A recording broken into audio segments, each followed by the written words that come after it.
13 ఏళ్ల వయసు నుంచి మీరు పబ్లిక్ లైఫ్లోనే ఉన్నారు కదా. అవునమ్మా. ఎప్పుడైనా నాకు నా జీవితం కావాలి, నేను హాయిగా ఫ్రీగా ఉండే పరిస్థితులు కావాలి అని అనిపించిందా? నేనే కదా అప్పటికి ఎవరు నేను ఇలా ఉండాలి అని ఎవరు డిజైన్ చేసుకోరు. కరెక్ట్. కాకపోతే ఇందులోకి వచ్చాక మీరు ఆర్థిక పరిస్థితుల వల్ల కూడా చదువుకి ఫుల్ స్టాప్ పెట్టేసి. అవును, అది నిజమే. నాన్నగారు చిన్న సినిమా చేసి భగవంతుడు ఇచ్చిన చక్కటి రూపం. అమ్మా మీకు అందరూ చెప్పేవారా మంచి క్యారెక్టర్స్ వస్తాయి మీకు అని? ఆటోమేటిక్గా క్యారెక్టర్స్ వచ్చేవి. కొన్ని క్యారెక్టర్స్కి మనం అన్ఫిట్ కూడా అవుతాం. మనం చాలా బాగున్నామని అంత ఓవర్ కాన్ఫిడెన్స్ పెట్టుకోనక్కర్లేదు. అలా కూడా అయిందా? అవుతాయి. ఉదాహరణకి ఎలాంటి క్యారెక్టర్స్ మీరు చేయలేకపోయారు? కరెక్ట్గా చెప్పాలంటే మాయాబజార్ నాకు సినిమా చూపించారు నాన్నగారు. నాకు చూపించి సావిత్రి గారి క్యారెక్టర్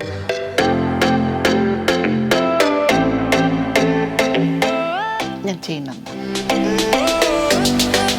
ముఖ్యంగా పౌరాణిక నాటకాలు వేయాలంటే ఒక విధమైన భాష మీద చాలా పట్టు ఉండాలి. నేను పౌరాణికం కాదమ్మా అసలు. మరి దుర్యోధనుడిగా మీ వేషం చూశాను నేను. మీకు ఎలా అనిపించింది శోభన్ బాబు గారి సినిమాలో మీద? అబ్బో, అది చెప్పాలంటే అది ఒక అందమైన కథమ్మా. మానవుడు దానవుడు సినిమాకి ఒక 21 సార్లు వెళ్ళానమ్మా. కానీ అంత చక్కగా అంత అందంగా ఉండే శివపార్వతి గారు ఎక్కువ హీరోయిన్ పాత్రల నుంచి తొందరగా అమ్మ క్యారెక్టర్స్కి వెళ్ళిపోయారనే క్వశ్చన్ మిమ్మల్ని చాలా మంది అడుగుంటారు. మీరు అంత అందం అంటుంటే డౌట్ వస్తుందిరా నాకు. ఇప్పుడు మరి టీవీ సీరియల్స్ ప్రపంచం ఎలా ఉంది మీకు? ఇక్కడ రకరకాల ప్రదేశాల నుంచి ఆర్టిస్టులు వస్తున్నారమ్మా. మన తెలుగు వాళ్ళకి కొంచెం ప్రాధాన్యత తగ్గింది ఇండస్ట్రీలో అండ్ అలాగే సమాజంలో కూడా.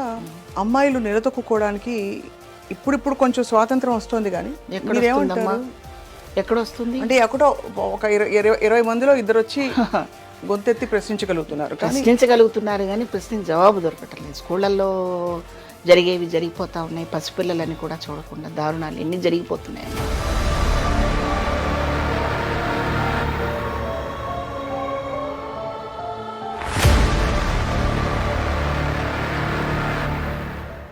అందరికీ నమస్కారం. కార్తీక మాసంలో శివపార్వతులని మనం తలుచుకుంటాం, స్మరించుకుంటాం. ఇవాళ అక్షరాల సాక్షాత్తు నటి శివపార్వతి గారిని కలవబోతున్నారు. అక్షరాల ఆవిడ చూస్తే అమ్మవారి అవతారంలాగా ఉంటారు. అందుకే ఇంటింట టీవీ సీరియల్స్ ద్వారా, అంతకుముందు వందల సినిమాల ద్వారా, అతి చిన్న వయసులో రంగస్థల అనుభవం ద్వారా ప్రేక్షకులందరికీ చాలా దగ్గరయ్యారు. వారి వ్యక్తిత్వం అంటే వారి హుందాతనం అంతా కూడా వారి పాత్రల్లో అలా కనిపిస్తూ ఉట్టిపడుతూ ఉంటుంది. నిజానికి నెగిటివ్ షేడ్స్ వేసినా, మంచి హీరోయిన్ పాత్రలు వేసినా కూడా శివపార్వతి గారిది చాలా విశిష్టమైన స్థానం అన్నది ఎవరూ కాదనలేని విషయం. వారితో మాట్లాడదాం, వారి జీవితంలోని కొన్ని మైలురాళ్ళని తెలుసుకునే ప్రయత్నం చేద్దాం. శివపార్వతి గారు నమస్కారం. నమస్తే అమ్మా. ఎలా ఉన్నారు? బాగున్నాను. సో పండుగలు బాగా పొగిడారు. అయ్యో భలేవారు. లేదు, నిజం అది. అక్షరాల మీ గురించి ఎవరికి చెప్పినా కూడా ఎంత మంచి ఆర్టిస్ట్, ఎంత మంచి నటి అని మా అమ్మగారు కూడా అన్నారు. అంటే యద్భావం తద్భావం మీకు తెలుసు కదా. మనం ఏ ఉద్దేశంతో ఏదనుకుంటే అలాగే అనిపిస్తూ ఉంటుంది. అది 13 ఏళ్ల వయసు నుంచి మీరు పబ్లిక్ లైఫ్లోనే ఉన్నారు కదా. అవునమ్మా. ఎప్పుడైనా నాకు నా జీవితం కావాలి అంటే నేను హాయిగా ఫ్రీగా ఉండే పరిస్థితులు కావాలి అని అనిపించిందా? అప్పటికి నేనేమి అనుకోలేదమ్మా. చిన్న వయసు కదా. నేనే కదా అప్పటికి ఎవరు నేను ఇలా ఉండాలి అని ఎవరు డిజైన్ చేసుకోరు. కరెక్ట్. తల్లిదండ్రుల మీద కుటుంబం మీద డిపెండ్ అయిపోయే ఏజ్ కదమ్మా అది. అంత ఇండివిడ్యువాలిటీ ఉండదు. నేను అప్పుడు ఏమీ అనుకోలేదు. కాకపోతే ఇందులోకి వచ్చాక ఎప్పుడు ఇలా ఉండాలి ఏంటి అనే పరిస్థితి మాత్రం ఎప్పుడు రాలేదు తల్లి. నేను హ్యాపీగానే ఉన్నాను. అవునా? ఎందుకంటే నాటక రంగం నుంచి వచ్చాను కనుక. అవును. ఆ వాతావరణం, అక్కడ చేసిన క్యారెక్టర్స్, టీమ్స్ ఎందుకోసం నాటకం వేస్తున్నారని తెలిసినప్పుడు నేను చాలా ఆనందపడ్డాను. కేవలం బతకడం కోసం కాదు తల్లి నాటకం.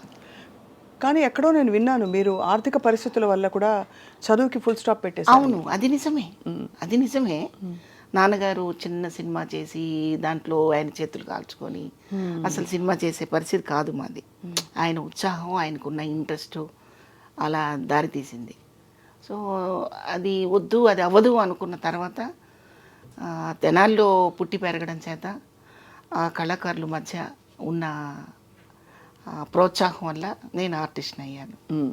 కానీ మొట్టమొదట్లో నాకు నాటకం అంటే భయం కానీ, ఇంట్రెస్ట్ కానీ, ప్రేమ కానీ, అభిమానం కానీ ఇలాంటి పదాలు అసలు ఏమీ లేవు. వాళ్ళు ఏదో మేకప్ వేశారు, అందంగా డ్రెస్ వేశారు, స్టేజ్ ఎక్కమన్నారు. ఆ జనాన్ని చూసి అసలు కాన్సన్ట్రేషన్ పూర్తిగా జనం మీద పెట్టాలనే ఆలోచన కూడా లేని వయసు అది. నన్ను ఎవరన్నా చూస్తున్నారా లేదని వెతుక్కునే రోజు అనమాట అది. చిన్న వయసులో ఆడపిల్లలు అలాగే ఉంటారు. అవును అవును నిజం. కానీ ఆ సిగ్గు బిడియం లేకుండా స్టేజ్ మీదకి వచ్చి అందరి ముందు ఒక డైలాగ్ చెప్పాలన్నా కూడా అది కూడా చాలా పెద్ద భయం కూడా ఉండేది కాదు. అదే చెప్తున్నాను నేను, భయం ఉండేది కాదు. అసలు నన్ను ఎవరైనా చూస్తున్నారా లేదు, చూడాలి అనే అందరూ చూడాలనే ఒక తపన తప్ప ఇంకోటి లేదు. భయం లేదు. ఆ భయం లేకపోవడమే నాకు ప్లస్ పాయింట్ అయింది. భయపడితే ఆర్టిస్ట్ అవ్వలేరు కదమ్మా. అవును నిజమే. అవును. అప్పటి నుంచి మీకు భగవంతుడు ఇచ్చిన చక్కటి రూపం. అమ్మా మీకు అందరూ చెప్పేవారా మంచి క్యారెక్టర్స్ వస్తాయి మీకు అని?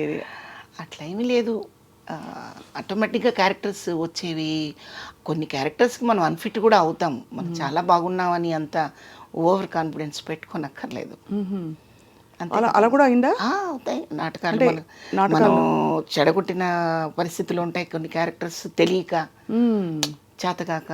ఉదాహరణకి ఎలాంటి క్యారెక్టర్స్ మీరు చేయలేకపోయారు, లేకపోతే చేతకాకో లేకపోతే ఇంకో కారణం వల్ల మీకు తప్పిపోయాయని చెప్పచ్చు? తప్పిపోవడం అంటే కరెక్ట్గా చెప్పాలంటే మాయాబజార్ నాకు సినిమా చూపించారు నాన్నగారు. నాకు చూపించి సావిత్రి గారి క్యారెక్టర్ ఎలా ఉందో ఎలా చేశారు చూడు, అది నువ్వు నాటకంలో చెయ్యాలి అన్నారు.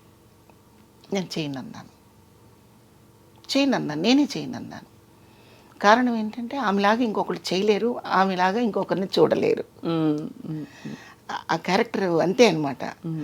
100కి 100% అనొచ్చో, 1000కి 1000% అనొచ్చో, ఏమనాలో నాకైతే తెలియదు. కానీ కొన్ని పాత్రలు వాళ్ళు చేశాక ఇంకొకళ్ళు చేయకూడదు. అవును. ఇమిటేషన్ చేసినా కూడా కరెక్ట్ కాదు, సాధ్యపడదు. అంటే అది రంగస్థలం మీద వేయించాలనా లేక నాటకం? అది అంటే బట్ అప్పుడు అభ్యంతరం ఎందుకు? అది సినిమా, ఇది రంగస్థలం కదా. అయినా కూడా చూసే ప్రేక్షకుడికి సావిత్రి గారు గుర్తొస్తారు. గుర్తొచ్చి మళ్ళీ ఆ కంపారిజన్ వస్తుంది. ఖచ్చితంగా కంపారిజన్ వస్తుంది. మీరు చూడండి, రామారావు గారు కృష్ణుడు వేశాక మనం ఎవరు ఎంతమంది వేసినా కూడా మనకి రామారావు గారే గుర్తుకొస్తారు. అవును కదమ్మా. అలా అనమాట. ఆ ఫ్లేవర్ పోగొట్టకుండా, అంటే మనం చేయడం వల్ల ఆ ఫ్లేవర్ పోతుందని కదా పాత్రకి. ఆ పాత్రకి ఆ ఫ్లేవర్ పోగొట్టకుండా ఉండాలంటే మన మనసుకి ఒక నిర్ధారణ ఉండాలి. అవును. మనం చేయగలమా లేదా, మనకు ఆ క్యాపబిలిటీ ఉందా లేదా అని చూసుకోగలగాలి. అది మీరు నాటకాలు వేయడానికి, ముఖ్యంగా పౌరాణిక నాటకాలు వేయాలంటే ఒక విధమైన భాష మీద చాలా పట్టు ఉండాలి. నేను పౌరాణికం కాదమ్మా, అసలు వేయలేదు. మరి దుర్యోధనుడిగా మీ వేషం చూసాను నేను. అదేంటంటే నాకు ఇష్టం. అంతేనా? అలా క్యారెక్టర్స్ డిఫరెంట్గా చేయాలని. అది కూడా ఈ మధ్య జీ తెలుగు వాళ్ళు నాకు సరదాగా అవకాశం ఇచ్చారు. చిత్రం పళ్ళారే విచిత్రం సాంగ్ చేశామన్నమాట. అందుకోసం ఆ దుర్యోధనుడి గెటప్ వేసుకున్నాను. అయితే దీనికి అంకురార్పణ ఏంటంటే, చిన్నప్పుడు నా 16వ ఏట, 16-17 సంవత్సరాల వయసులో చంద్రంగాడి పెళ్ళి అని ఒక నాటికి రాశారు ఒక అతను. ఆ చంద్రం క్యారెక్టర్ నేను చేశాను అనమాట. వాడు నూనూగు మీసాలతో ఉండి అమ్మాయిల్ని కవ్విస్తూ ఎవరైనా నేనంటే పడిపోవాల్సిందేరా అంటూ కుర్రాళ్ళందరూ కలిసి ఒక సందడి చేసే ఇన్సిడెంట్ నాటిక అనమాట. అది నేను వేశాను. సో అబ్బాయి క్యారెక్టర్ మీరు వేశాను. అబ్బాయి క్యారెక్టర్ వేసి నేనే అబ్బాయిని అనుకొని అమ్మాయి మీద చేయి వేస్తే సిగ్గుపడ్డ పిల్లలు కూడా ఉన్నారు. ఓహో, నిజమైన అబ్బాయి అనుకున్నారు. అంత న్యాచురల్గా నటించారు. చక్కగా ఎంత అందంగా ఉన్నాడని చెప్పి వాళ్ళ దగ్గరకు వచ్చి ఇలా పట్టుకుంటే, నేను ఇలా అంటే కొంటెగా ప్రవర్తిస్తున్నాడు ఆ కుర్రాడని కంప్లైంట్లు అప్పటికప్పుడు అన్నీ జరిగిపోయాయి. కంప్లైంట్ కూడా వెళ్ళే. సో అదొక చిన్న సరదా అనమాట. ఆ సరదాతో అలా జరిగింది. ఆ తర్వాత నేను మగాడిగా పుట్టుంటే ఎంత బాగుండనే ఆలోచన కూడా ఒకసారి వచ్చింది. అంటే మామూలుగా అమ్మాయిలుగా పుట్టాలని అందరూ కోరుకుంటారు. అందరూ కొంచెం అటెన్షన్ ఎక్కువ అవుతుంది, అవకాశాలు వస్తాయంటారు. కానీ అబ్బాయిగా ఎందుకు అనుకున్నారు మీరు? ఏమన్నా అంటే అప్పుడు అనుకోలేదు, ఈ ఒక 15 ఏళ్ల క్రితం అనుకున్నాను. అంటే సమాజంలో జరుగుతున్న విషయాలు కానివ్వండి, అయ్యో ఆడదాని పట్ల ఉన్న నిరాదరణ కానివ్వండి, ఎంత చదివినా ఎంత ఎదిగినా ఒదిగొదిగి ఉండే నైజం కానివ్వండి, ఇంకా వెనకబడే ఉన్నామా అన్న ఒక ఫీలింగ్ వచ్చినప్పుడు నేను ఎందుకు మగాడిని పుట్టుంటే బాగుండు కదా నేను ఎందుకు పుట్టలేదనే ఫీలింగ్ అలా వచ్చేదనమాట. మీకు ఎప్పుడైనా వ్యక్తిగతంగా అయ్యాయండి అలాంటి సంఘటనలు? అంటే ఇలా ఇంత తీవ్రమైన భావన రావడానికి మిమ్మల్ని ఇబ్బంది పెట్టడం, అవి నిరాదరణ? న్యాచురల్గా ఉంటాయమ్మా. ముఖ్యంగా అసలు మగాళ్ళని అనడం కంటే ఆడదానికి ఆడదే శత్రువు అంటే కరెక్ట్గా ఉంటుందేమో. మనం ఎప్పుడు ఏమనుకుంటాం, పురుషాధిక్యత, దానివల్లనే మనల్ని సరిగా గమనించటం లేదు, దానివల్లనే మనల్ని గుర్తించట్లేదు అనుకుంటాం కదా.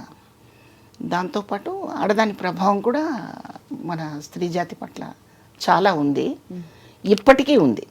మనం ఎంత చదువుకున్నా, ఎంత ఎదిగినా, ఎంత ప్రపంచం చాలా చాలా విశాలమైంది అని మనం చెప్పుకున్నా, ఈ హృదయం మాత్రం ఎక్కడ విశాలంగా ఉండటంలో ఆడదానికి.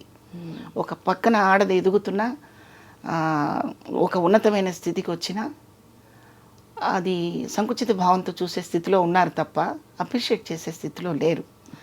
అయితే అందరూ అలాగే ఉంటారా అంటే కాదు, ఎక్కువ శాతం ఉన్నారు. అయితే మన ఆడవాళ్ళలో ఐఏఎస్ ఆఫీసర్లు చదివిన వాళ్ళు ఉన్నారు. అవును. మరి పెద్ద పెద్ద పోస్టులు చేసి రాజకీయంగా కానివ్వండి, ఏదైనా కానివ్వండి, దూసుకుపోయి ముందుకెళ్ళిన వాళ్ళు, మంచి పేరు తెచ్చుకున్న వాళ్ళు. అందరూ ఆ రంగంలో ఉన్న వాళ్ళందరూ మంచి పేరు తెచ్చుకోరు కదా.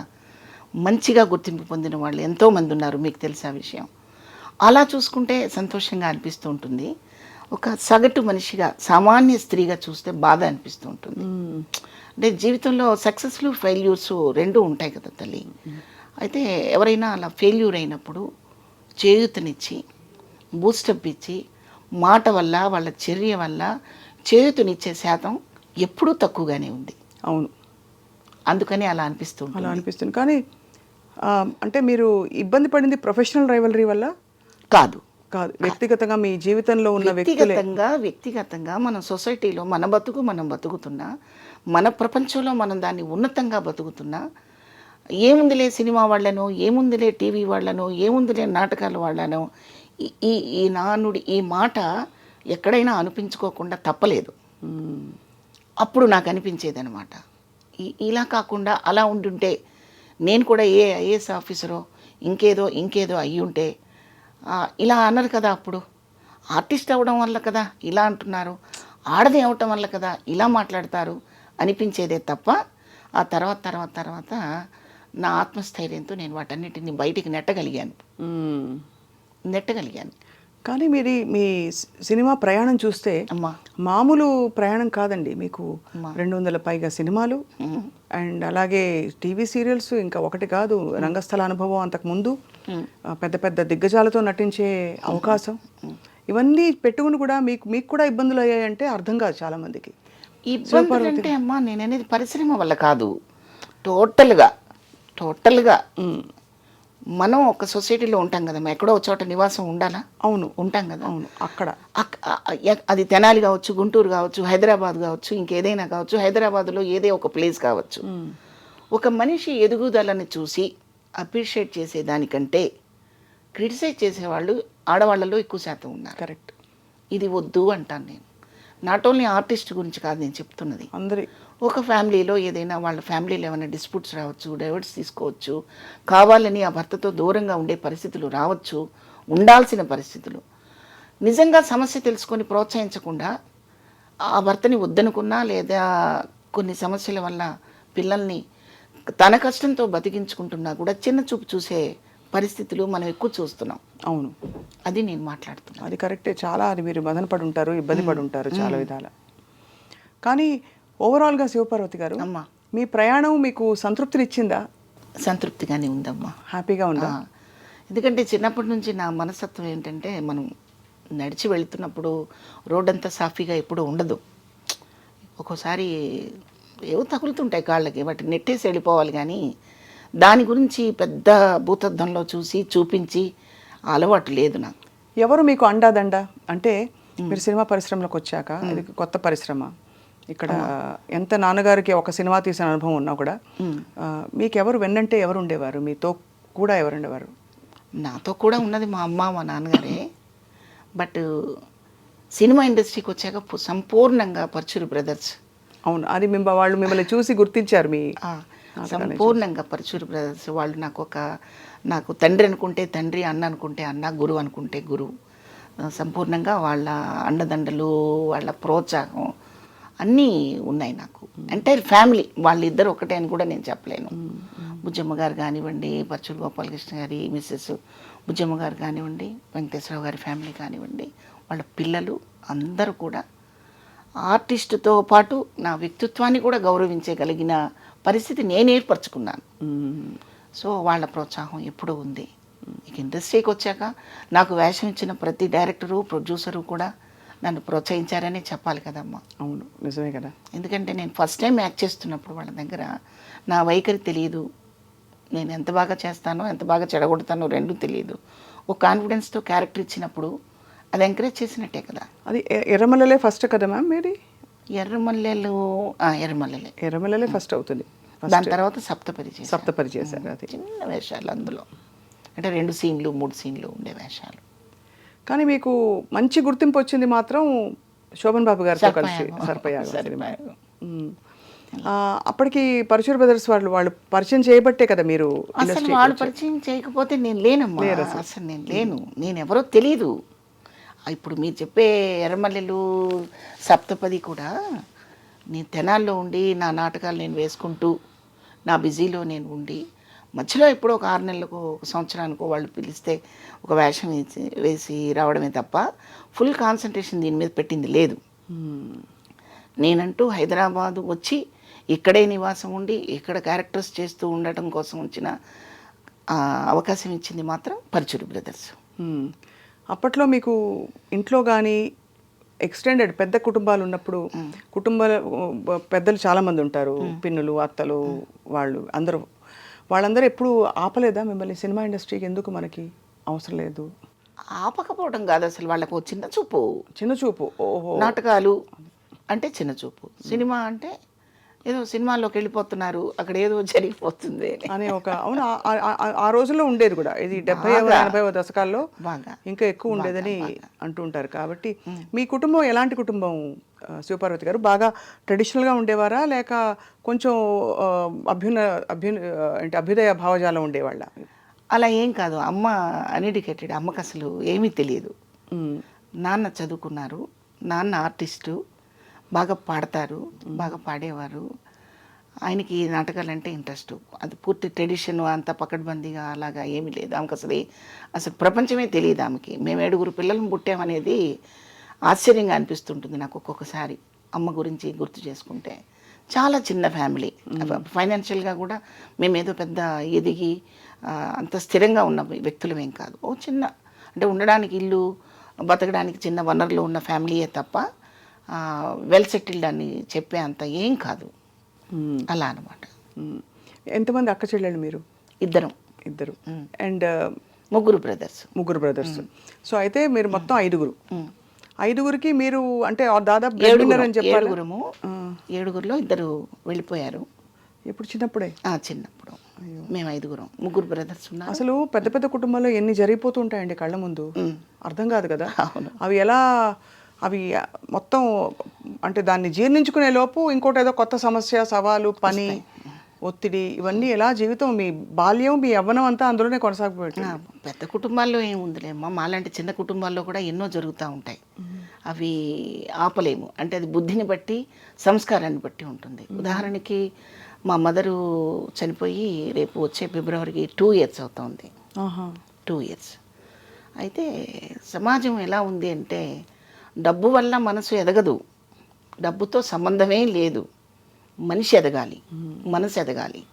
దానికి ఏమి పెద్ద పెద్ద ఎక్విప్మెంట్స్, కోట్లు, డబ్బులు, ఎకరాలు, పొలాలు అక్కర్లేదు. మనసుకు పదును పెడితే చాలు. అయితే ఆ మనసుకు పదును పెట్టడం చాలామంది మర్చిపోయారు. అమ్మకి 3 కొడుకులుండి కూడా ఆమె దాన్ని ఏమంటారు, అంతిమయాత్రలో ఆమెకి సంబంధించిన సంస్కారాలు చేయటానికి 2 కొడుకులు రాలేదమ్మా. అలా ఎలా జరిగింది అసలు? రాలేదు. అంటే పెళ్ళిళ్ళు అయిన తర్వాత వాళ్ళ వరలోకి ఇరుక్కుపోతారు కొంతమంది మగవాళ్ళు. ఆవిడ పర్మిషన్ ఇవ్వలేదని మా మదర్కి ఆ కార్యక్రమాలు చేయలేదు. నా లాస్ట్ దూరంగా ఉంటారా వాళ్ళు బాగా? అంటే అమ్మ బుచ్చిరెడ్డిపాలెంలో ఉంటారు, మా సిస్టర్ అక్కడ ఉంది, అక్కడ నా దగ్గర ఉండేవారు. బ్రదర్స్ రాని బ్రదర్స్ ఎక్కడ ఉంటారు? ఇక్కడ హైదరాబాద్లో ఉంటాడు ఒక బ్రదర్. నుంచి రావడానికి కూడా ఇబ్బంది. ఇబ్బంది. వాళ్ళు ఏదో ఇతర దేశాల్లో ఉన్నట్టు ఇతర దేశాల్లో ఉన్న ఈ మధ్య వస్తున్నారు అందరూ, కానీ ఇక్కడే ఉండి రాకపోవడం అనేది చాలా ఆశ్చర్యం. వచ్చారు, కార్యక్రమాలు చేయడానికి వాళ్ళకి సమయం సరిపోదు. అంటే ఇప్పుడు 9 రోజులు కార్యక్రమం చేయాలి కదమ్మా, 13 రోజులు. మనిషి చనిపోయిన దగ్గర నుంచి 13 రోజులు ఆ కార్యక్రమం కొడుకులు చేయాలి కదా. ఆ కార్యక్రమం చేయడానికి ఇన్ని రోజులు ఇక్కడ ఉండకూడదు, ఉండలేము అని చెప్పి ఆగిపోయాడు ఒకడు, మా లాస్ట్ బ్రదరు. అమ్మకి వాడంటేనే ప్రాణం, అయ్యో వాడంటే పంచప్రాణాలు.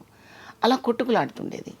అయితే నేను ఈ విషయం నేను ఎందుకు చెప్తున్నానంటే నా మీద సింపతి చూపించుకోవడానికి, లేకపోతే నా ఫ్యామిలీలో ఇంత జరిగిందని చెప్పడానికి కాదమ్మా. ఇవాళ సమాజంలో 90% అలాగే ఉన్నారు. 90% తల్లిదండ్రుల పట్ల అలాగే ఉన్నారు. అలా ఉండకూడదు, అది తప్పు, అది ద్రోహం.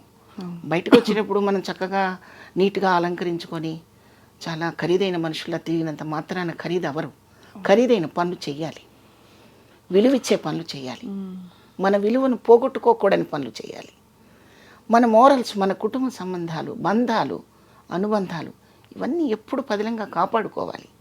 ఒకరి కోసం కాదు, మన కోసం కదా అమ్మా. అందుకు నేను ఈ విషయాన్ని మీకు రివీల్ చేశాను. లేదు, చాలా బాధాకరమైన విషయమే. ఒక సోదరిగా మీరు అమ్మకి కూతురుగా, అలాగే ఈ అన్నలే కదా మీకు ఇద్దరికి తమ్ముళ్ళకి అక్కగా మీరు చాలా బాధపడి ఉంటారు. మరి దెబ్బలాడారా వాళ్ళతో? ఎందుకు రాలేదని? ఎందుకు చేయలేదు? అందరూ వచ్చారు. అదే ఎందుకు రాలేదంటే ఆ కార్యక్రమాలకి ఎందుకు ఉండలేకపోయారు? వాళ్ళకి టైం లేదు. ఇప్పుడైతే గబగబా చేసేసి వెళ్ళిపోతాం, కానీ ఓ 13 రోజులు ఇక్కడే కూర్చోవాలంటే కుదరదు. వాళ్ళు ఆవిడ పర్మిషన్ ఇవ్వాలి, వాడి మనసుకు ఒప్పుకోవాలి, వాడికి టైం కుదరాలి, అలా అన్నమాట. పాపం లాస్ట్ మినిట్ వరకు అమ్మ వాడి కోసం అలమటించింది, అది నాకు తెలుసు. ఇంకా నేనైతే ఇంకొక 5 నిమిషాల్లో మరి ఇది ఎవరితో చేయించాలి? పెద్ద కొడుకు చేయట్లేదు, చిన్న కొడుకు చేయట్లేదు, మధ్యలో ఇంకో తమ్ముడు ఉన్నాడు, రెండో తమ్ముడు, మా తమ్ముడు. వాడు కూడా కాదు అంటే వాడు ఒంగోలులో ఉంటాడు. మా బంధువులందరూ 200 మంది ఫ్యామిలీస్ ఒంగోలులో ఉన్నారు. ఒకవేళ వాడు కూడా కొద్దిగా అడుగు వెనక్కి వేస్తే హైదరాబాద్ తెచ్చుకొని జమున గారి కూతురులాగా నేను కూడా మా అమ్మకు అలా చేద్దాం అనుకున్నాను. అయితే అవకాశం నాకు ఇవ్వకుండా వాడు చేసేసుకున్నాడు, అదొకటి సంతోషం. అలా అనమాట. చాలా భారాన్ని మీరు చిన్నప్పటి నుంచి ఇలా చాలా విషయాలు మింగేసి ఉంటారు ఎక్కడికక్కడ. మీరు తప్పదమ్మా, జీవితంలో ఎప్పుడు వడ్డించిన విస్తరి కాదు జీవితం. విస్తరి సరిగా వేసుకోవాలి, దాంట్లో వడ్డించుకోవాల్సిన వస్తువులు కూడా జాగ్రత్తగా వడ్డించుకోవాలి. అన్నీ కలిపి కొప్పేసాం అనుకోండి, మనకు ఆకలి వేయదు. జీవితం కూడా అంతే కదా తల్లి. అవును. అట్లాగే నేను చెప్పేది నా కష్టం గురించి నేను చెప్పట్లేదు సుమా. జనం బయట అంతా ఎలా ఉన్నారంటే 90% ఇదే పరిస్థితుల్లో ఇదే పంధాలో నడుస్తున్నారు. తల్లిదండ్రులు చనిపోయే పరిస్థితి తీసుకొచ్చేది వాళ్ళే, చనిపోయిన తర్వాత దుర్మార్గంగా చూసేది కూడా వాళ్ళే. అవును. అలా చేయొద్దని 2 చేతులెత్తి దండం పెట్టి మరీ చెప్తున్నాను. మనిషి జన్మకి సార్థకత మన ధర్మాలు మనం పాటించినప్పుడే. అవును. అవి పాటించకపోతే మనిషి అని చెప్పడానికి అర్హత ఎవరికీ ఉండదు. అందుకు నేను చెప్తున్నాను. ఎందుకంటే నేను కూడా ఒక అమ్మని, నానమ్మని. వేషాలు కూడా అన్నీ అమ్మ వేషాలు, నానమ్మ వేషాలు. ఒక తల్లి ఆర్ద్రత, ఒక తల్లి హృదయం పర్సనల్గా చవి చూసిన దాన్ని, పాత్రల ద్వారా మరింత వైడ్గా చూసిన దాన్ని. అందుకని చెప్తున్నాను, ఎవరైనా నా మాట, ఎవరైనా ఒక్క మాటైనా అలా మనసుకు తాకితే నేను చాలా సంతోషపడతాను. చాలా గొప్ప మాట, అవసరమైన మాట చెప్పారు. అవునమ్మా. శివపార్వతి గారు, అయితే మీరు ఇండస్ట్రీకి వచ్చిన కొత్తల్లో ఇంకా వరుసగా మీకు వర్క్ ఉండేదా? ఆ టైంలో షూటింగ్లకి మీ వెంట ఎవరు ఉండేవారని, అంటే అమ్మ కానీ నాన్నగారు కానీ వచ్చే పరిస్థితుల్లో ఉన్నారా? నేను ఇండస్ట్రీకి వచ్చేప్పటికే నాన్నగారు లేరు. నాన్నగారు వెళ్ళిపోయారు. అసలు నేను సినిమా ఆర్టిస్ట్ అయ్యాక నాన్న చూసుకోలేదు. మీరే అయితే మొత్తం ఆల్మోస్ట్ కొడుకుగా, కూతురుగా, పెద్ద కొడుకు మీరే ఇంటికి అలా నడిపించారు, జరిపించారు మొత్తం. అప్పుడు భయం వేసేది కాదు శివపార్వతి గారు మీకు? భయం వేసేది కాదు. ఎందుకంటే ఇది ఒక పురుషాధిక్య సమాజం, ప్రపంచం, సినిమా ఇండస్ట్రీలో మరింతగా. అండ్ ఆడపిల్లలకి అందులో మీలాగా చాలా అందంగా, రూపవతి నువ్వేదో ప్రేమతో అన్నిసార్లు లేదు, ఇప్పటికే లక్షణంగా కళకళలాడుతున్నారు మీరు నానమ్మ అయ్యాక. అప్పుడు ఇంకా ఎంత బాగుండేవారో మీ సినిమా చూస్తే అఫ్కోర్స్ అర్థం అవుతుంది. కానీ అప్పుడు అప్పుడప్పుడే లోకంలోకి అడుగు పెడుతున్న శివపార్వతి గారికి ఎలా ఉండేది? అమ్మో వీళ్ళతో ఎక్కువ మాట్లాడితే ఏమనుకుంటారా, అసలు ఎక్కువ మాట్లాడేదాన్ని కాదు. ఎందుకు వీళ్ళు ఎందుకు ఇలా ఎక్కువ నాకేసి చూస్తున్నారు, భయాలు ఉంటాయి కదా. డెఫినెట్గా ఉంటాయమ్మా, తప్పకుండా ఉంటాయి. బట్ ఆ భయాలు నన్ను ఎప్పుడు భయపెట్టలేదు. నా భయమే అది. అవతల వాళ్ళని చూసి భయపడటం అనేది నా వంతు, కానీ వాళ్ళెవరూ నన్ను భయపట్టలేదు. వాళ్ళకి తెలుసమ్మా ఎవరి దగ్గర ఎలా ఉండాలో అని తెలిస్తేనే వాళ్ళంత పెద్ద పెద్ద ప్రొడ్యూసర్స్ అయ్యారు, లెజెండ్స్ అయ్యారు. అవును, పెద్ద సినిమాలు చేయగలిగారు. కొన్ని వందల మందికి, వేల మందికి ఉపాధి వాళ్ళే కాగలిగారు. కరెక్ట్. అవును, పనికిమాల విషయాల మీద మనసు పెట్టుంటే వాళ్ళంత పెద్దవాళ్ళు అవరమ్మా. అవును అని నా నమ్మకం. అది చాలామంది ఇది విశ్వసించరు, నమ్మరు. నా నోటితో నేను చెప్పే మాటని ఆవిడ అలాగే చెప్తుంది, ఇక్కడ ఏం ప్రాబ్లం లేదని అదే ఉట్టి మాటలు అనుకుంటారు. కాదమ్మా, నిజమైన మాటలు. నేను అవకాశం ఇస్తే మీరు వేరే టాపిక్ మాట్లాడతారు కదా అమ్మా. అంటే మీరంటే మీరు కాదు, ఎవరైనా ఎదుట ఉన్న వ్యక్తి అవకాశం మనం ఇచ్చినప్పుడు వేరే టాపిక్ మాట్లాడతారు. అవకాశం నేను ఇవ్వనంతకాలం మాట్లాడరనేది నా ఉద్దేశం. మీరు అర్థం చేసుకోండి. అర్థమైంది. అంటే మీరు జరిగిన విషయాలు, మనం వినే విషయాలు కూడా అవతల వాళ్ళు అవకాశం ఇవ్వబట్టే చాలా విషయాలు జరుగుతాయి అంటున్నారు, అంతే కదా. ఆ అవకాశం వాళ్ళు మంచివాళ్ళు చెడ్డవాళ్ళు కాదని నేను అంటలా. అది కాదు, సమాజంలో ప్రతి మనిషిలో మంచి చెడు రెండూ ఉంటాయి. అవును. ఇప్పుడు ఒక పర్స్ పడిపోయింది అనుకోండి రోడ్డు మీద, ఫస్ట్ మనం పర్స్ తీస్తాం. అవును, అందులో వాల్యుబుల్స్ చాలా ఉంటాయి, ఏటీఎం కార్డులు, డబ్బులు, అన్నీ ఉంటాయి. సంస్కారవంతుడు ఏం చేస్తాడు, వీడి నెంబర్ ఏమన్నా ఉందా అని చూసి, బాబు ఈ పర్స్ పోయింది బాబు, ఈ నెంబర్ ఈ పర్స్ మీదే అని చెప్తాడు. కాకపోతే వేరే మనిషి అనుకోండి, ఆ నెంబర్ మాత్రం తీసి తొంగలో తొక్కేసి మిగతావన్నీ తీసి జేబులు వేసుకుంటాడు. ఇప్పుడు తప్పెవరిదంటారమ్ముడు? అంతే కదా, చెప్పండి. అంత బలమైందే అవకాశం కూడా. ఇప్పుడు కాకపోతే 10 అవకాశాలు రావచ్చు, 9 పోయి 1 రావచ్చు, పోతాయి. అలా మనం వేరే తోవలోకి వెళ్ళకపోతే అన్ని అవకాశాలు వస్తాయా అంటే రాకపోవచ్చు. ఓర్పు ఉండాలి మనకి, ఓర్పు ఉండాలి. బహుశా మీరు అన్నట్టు అదే, మన మీద మనకు నమ్మకం ఉండాలి. ఎందుకంటే మీరు సప్తపది, ఎర్రమల్లెలు అవన్నీ పాత్రలు వేశాక కూడా మీరు అన్ని 200 సినిమాల ప్రయాణం మీరు కొనసాగింది. అంటే ఖచ్చితంగా మీ మీద మీ రంగస్థల అనుభవంతో పాటు మీకుండే ఆత్మస్థైర్యం కూడా చాలా కలిసి వచ్చింది కదా. అందులో పరుచూరి బ్రదర్స్ మీకు చాలా సపోర్ట్ చేసేవారు. అంటే వాళ్ళు డైరెక్ట్గా సినిమాలో పాత్రలు ఆఫర్ చేశారా మీకు? ఎలాగా? సప్తపది సర్పయాగం అప్పుడు ఆయనే డైరెక్టర్ గారమ్మా. గోపాలకృష్ణ గారి డైరెక్షన్ దానికి, రామానాయుడు గారు, సురేష్ ప్రొడక్షన్స్. కొంచెం నాయుడు గారే భయపడ్డారు, కొత్త వాళ్ళు గోపాలకృష్ణ గారు ఏం చేస్తారంటే, లేదండి మనం అవకాశం ఇస్తేనే కదా వాళ్ళు పాత వాళ్ళు అవుతారు అని చెప్పి ఒప్పించి అవకాశం ఇచ్చింది మాత్రం పరచూరి బ్రదర్స్ ఇద్దరు కూడా. సో నాయుడు గారు కూడా ఒక సీన్ చేశాక, ఒకరోజు షూటింగ్ జరిగాక ఆయన ఉండి, నువ్వు చక్కగా రోజు ఇలా చక్కగా రెడీ అవ్వాలి, హెయిర్ డిస్టర్బ్ అవుతుందా, మేకప్ డిస్టర్బ్ అవుతుందా అన్నీ చూసుకోవాలి, కాన్సన్ట్రేషన్ అంతా క్యారెక్టర్ మీద పెట్టు నువ్వు అని చెప్తుండేవారు ఆయన. ఎటువంటి సినిమాలు చేసిన ప్రొడ్యూసర్ అమ్మా ఆయన. మరి మాలాంటి వాళ్ళకి ఎందుకు చెప్పాలి అసలు? బెదిరించవచ్చు కదా, అది నేను అన్నది ఇందాక. మాకు భయం ఉండొచ్చు కానీ అవతల వాళ్ళు మనం భయపెట్టలేదు అంటే దాని అర్థం అదే. రామానాయుడు గారు ఏంటి ఇలాంటి వాళ్ళని పట్టుకొచ్చారని ఒక మాట అంటే ఫేడ్ అవుట్ అయిపోతాం. ఎప్పుడూ అనలేదు. శోభన్ బాబు గారు ఆయన అప్పటికే చాలా చాలా గొప్ప అందగాడని ప్రపంచవ్యాప్తంగా అందరూ, తెలుగు వారందరికీ అభిమాన నటుడు. మీకు ఎలా అనిపించింది శోభన్ బాబు గారి సినిమాలో? అబ్బో, అది చెప్పాలంటే అది ఒక అందమైన కథమ్మా. నేను వచ్చినప్పుడు మానవుడు దానవుడు సినిమాని స్కూల్ ఎగ్గొట్టేసి, అంటే నేను చదివిందే 7th అనుకోండి, అది కూడా ఆరాకొరగా వెళ్ళేదాన్ని స్కూల్కి. 2 దెబ్బలు తిని, తిట్లు తిని వెళ్ళేదాన్ని. అక్కడ తిట్లు తిని బయటకు వచ్చేదాన్ని. ఆ పరిస్థితిలో మానవుడు దానవుడు సినిమాకి ఒక 21 సార్లు వెళ్ళానమ్మా. 21 టైమ్స్. ఎందుకు అంటే ఇది నిజంగా కొంచెం ఎగ్జాగరేషన్ అనుకుంటారు మీరు. అణువు అణువున వెలసిన దేవా అనే ఒక సాంగ్ మీకు గుర్తుంది కదమ్మా. ఆ సాంగ్ అంటే నాకు పిచ్చమ్మా. సో అణువు అణువున పాట మీకు ఫేవరెట్ పాట? నాకు చాలా ఇష్టం అయ్యేది. అప్పుడు నాకు ఎంతమ్మా చిన్న వయసు, నాకు 7th అంటే 11 ఏళ్ళేమో అంతే. నాకు చాలా ఇష్టం అయ్యేది అది. ఇప్పట్లాగా యూట్యూబ్లు మళ్ళీ పెట్టుకొని వినడానికి అవకాశం లేదు కదా, అందుకని ఆ పాట వినటం కోసం అన్నిసార్లు వెళ్ళాను నేను. ఇంకా తర్వాత శోభన్ బాబు గారిని ఒకసారి ఎప్పుడైనా చూడటం అవుతుందా లేదా అని నాటకాల్లోకి వచ్చాక నాటకాలు వేస్తున్నప్పుడు అనిపించింది ఒకసారి, మనకెలా కుదురుతుంది శోభన్ బాబు గారిని చూడటం, అవన్నీ పిచ్చి కళలు, అట్లాంటి కళలు కనకూడదు అని తిడుతుండేవారు నా ఫ్రెండ్స్. కానీ ఆ శోభన్ బాబు గారితో నేను యాక్ట్ చేస్తున్నానని అనిపించినప్పుడు ఇది కళ నిజమా అనుకుని నన్ను నేను ఇలా తట్టుకున్న రోజు ఉంది. బా నిజంగా అమ్మ, మీరు చెప్పండి అది ఎంత థ్రిల్లింగ్గా ఉంటుంది. అమ్మో, అసలు వినడానికే అసలు ఒకలాగా ఒక డ్రీమ్లా ఉంది కదా, fairy tale. Yes yes. Ticket మా అమ్మ ఇచ్చిన డబ్బులు టికెట్ సరిపోక 75 పైసలు అమ్మ అప్పుడు టికెట్. 75, ఒక్కోసారి 5 తగ్గేది, 10 రూపాయలు 10 పైసలన్నా తగ్గేది.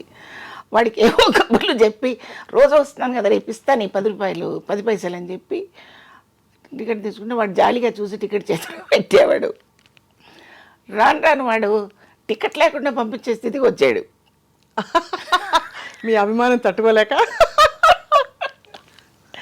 టికెట్ లేకుండా ఏంటి పిచ్చి అని అలా అసలు పోను వెళ్ళి కూర్చోని పంపించేవాడు. ఆ చేతిలో 4 వేరుశెనక్కాయలు నువ్వుండ్లో పెట్టుకొని అది చూస్తూ, ఆ సాంగ్ వచ్చేటప్పుడు మాత్రం ఈ లంగాకి ఈ తడంతా తుడిచేసుకొని అక్కడ జరుగుతుంటే ఇలా కళ్ళొత్తుకొని ఏడ్చేదాన్ని. ఆ ఫీల్ ఏంటో తెలిసేది కాదు. అలాంటి నేను శోభన్ బాబు గారిని ఇలా ఇంత డిస్టెన్స్లో చూసినప్పుడు, ఆయనతో పాటు నేను యాక్ట్ చేస్తున్నప్పుడు ఎలా ఉంటుందమ్మా చెప్పండి. థ్రిల్లింగ్ థ్రిల్లింగ్ థ్రిల్లింగ్ అలా అనమాట. సో ఫస్ట్ డైలాగ్ ఏంటి మీరు శోభన్ బాబు గారితో? ఫస్ట్ డైలాగు ఇక్కడ ఈ చెస్ట్ హాస్పిటల్ ఉంది కదమ్మా ఈఎస్ఐ దగ్గర, ఆ హాస్పిటల్లో ఆ షార్ట్ పెట్టడం కూడా నా టైంకి అది బ్యాడ్ అనుకోవాలో గుడ్ అనుకోవాలో నాకు తెలియదు.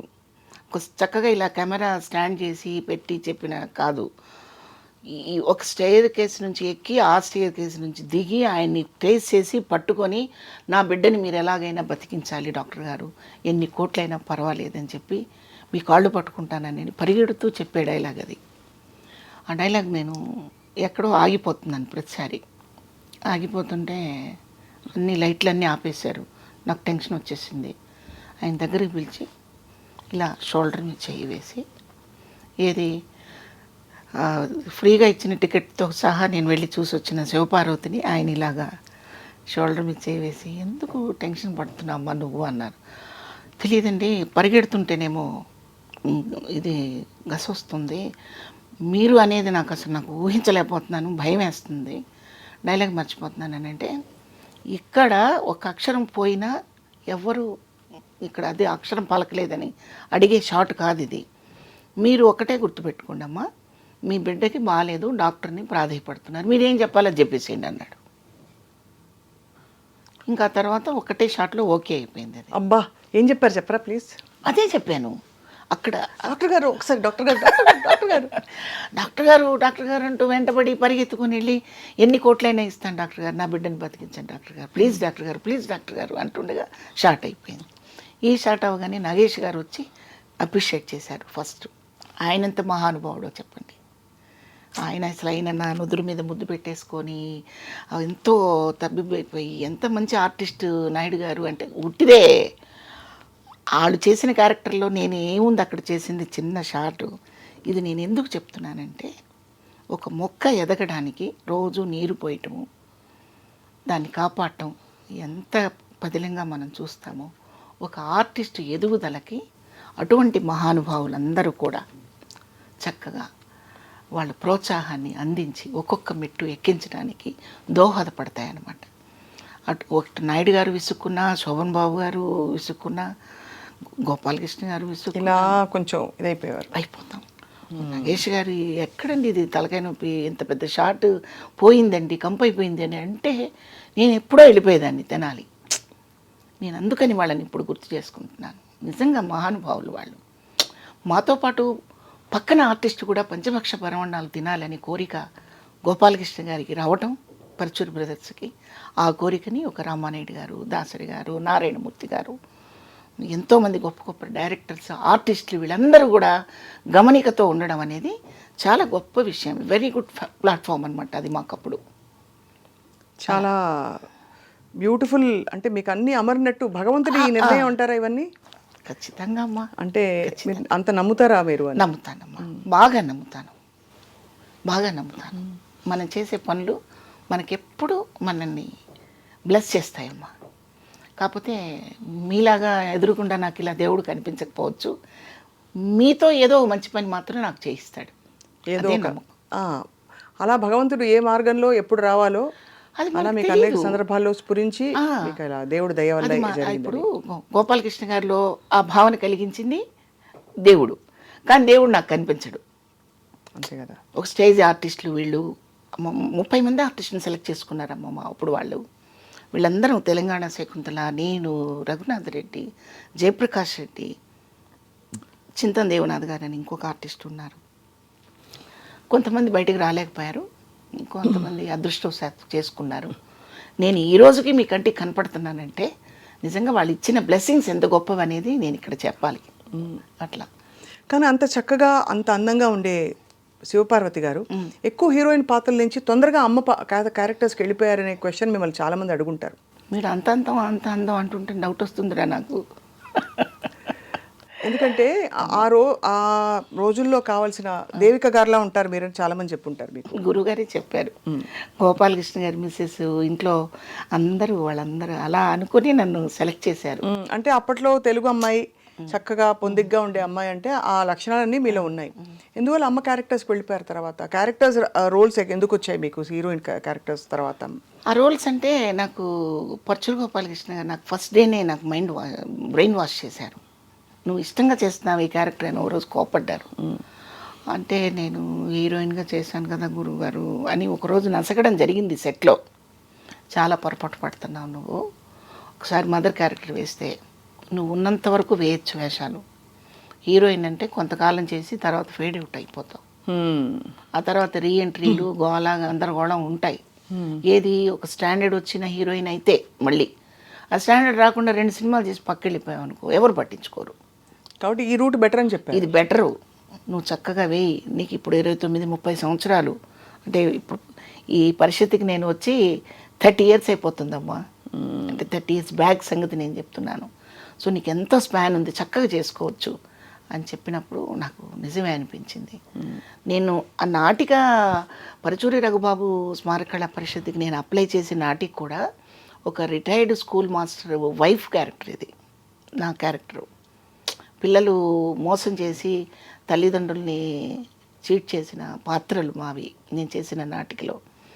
సో ఆ క్యారెక్టర్ కోసం తల్లి ఇలా ఉండాలి, ఈ చీర కట్టుకోవాలి, ఇట్లాగే నడవాలి, ఇంతే మాట్లాడాలి, ఇంతే సౌండ్లో మాట్లాడాలి అని గిరిగీసుకొని ఆ క్యారెక్టర్ని తయారు చేసుకోవడం జరిగిందనమాట. సో ఆ క్యారెక్టర్ ఆయనకి బాగా నచ్చింది గోపాలకృష్ణ గారికి. సో అలా రూట్ పడింది. అదృష్టవశాత్తు నా క్యారెక్టర్లు కూడా అవే వచ్చాయి. కాకపోతే విలను, కాంట్రాస్ట్ క్యారెక్టర్స్ అవి కూడా నేను చేశాను. అది కూడా లక్కే. మీకు బాగా పేరు తెచ్చిన క్యారెక్టర్ ఏది అని అంటే మీ దృష్టిలో ఏదండి? పేరు తెచ్చిన క్యారెక్టర్ అంటే చాలా ఉన్నాయేమో, ఒక్కటే అని చెప్పలేను నేను. నెగిటివ్ షేడ్ క్యారెక్టర్స్ బాగా మీకు మంచి పేరు వచ్చాయి కదా? సింహసింహంలో క్యారెక్టర్ చాలా బాగా వచ్చింది. నాకు ఇష్టమైతే పాజిటివ్గా ఉండే క్యారెక్టర్స్. ఆహ్వానంలో మంచి క్యారెక్టర్ ఉందమ్మా, ఎస్వి కృష్ణారెడ్డి గారి పిక్చర్ అది. ఆయన సినిమాలు చాలా గొప్పగా ఉంటాయి. చాలా చాలా. ఆహ్వానంలో ఒక సీన్ ఉంటుందమ్మా, కోడల్ని వెనకేసుకొచ్చి కొడుకుని తిడుతుందనమాట. నువ్వు ఇటువంటి దుర్మార్గుడు అనుకుంటే నా చనుబాలు తాగేటప్పుడే నువ్వు నా మంగళసూత్రంతో ఆడుకుంటూ నా చనుపాలు తాగేవాడివిరా, నువ్వు ఇలాంటి వాడు అనుకుంటే అదే తాళితో నీకు గొంతుకు వేసి చంపేసేదాన్ని అని రాశారు దివాకర్ గారు. ఎంత గొప్ప డైలాగు అసలు అది. తల్లి కొడుకుని అలా అండం, కోడల్ని వెనకేసుకొస్తూ ఎక్కడ చూస్తామండి అలాంటి? చెప్పండి, ఇప్పుడు ఎక్కడ చూస్తున్నాం? ఇందాక నేను మీకు అదే చెప్పింది, అత్తలవగానే వేరేగా అయిపోతారు వాళ్ళు వాళ్ళు వాళ్ళు కూడా ఒక తల్లి అన్న విషయం మర్చిపోతారు.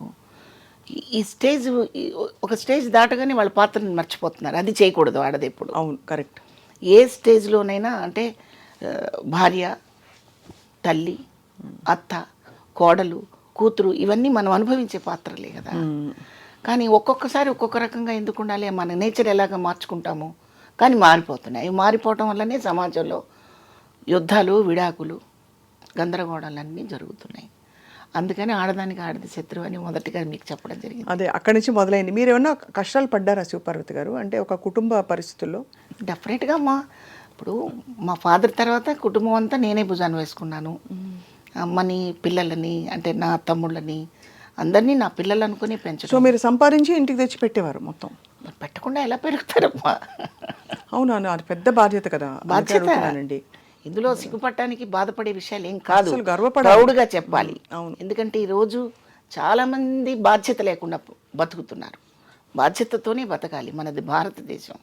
మనమందరం సమైక్యంగా చక్కగా మన కుటుంబాలు కళకళలాడుతూ ఉండాలంటే బాధ్యతలు మర్చిపోకూడదు.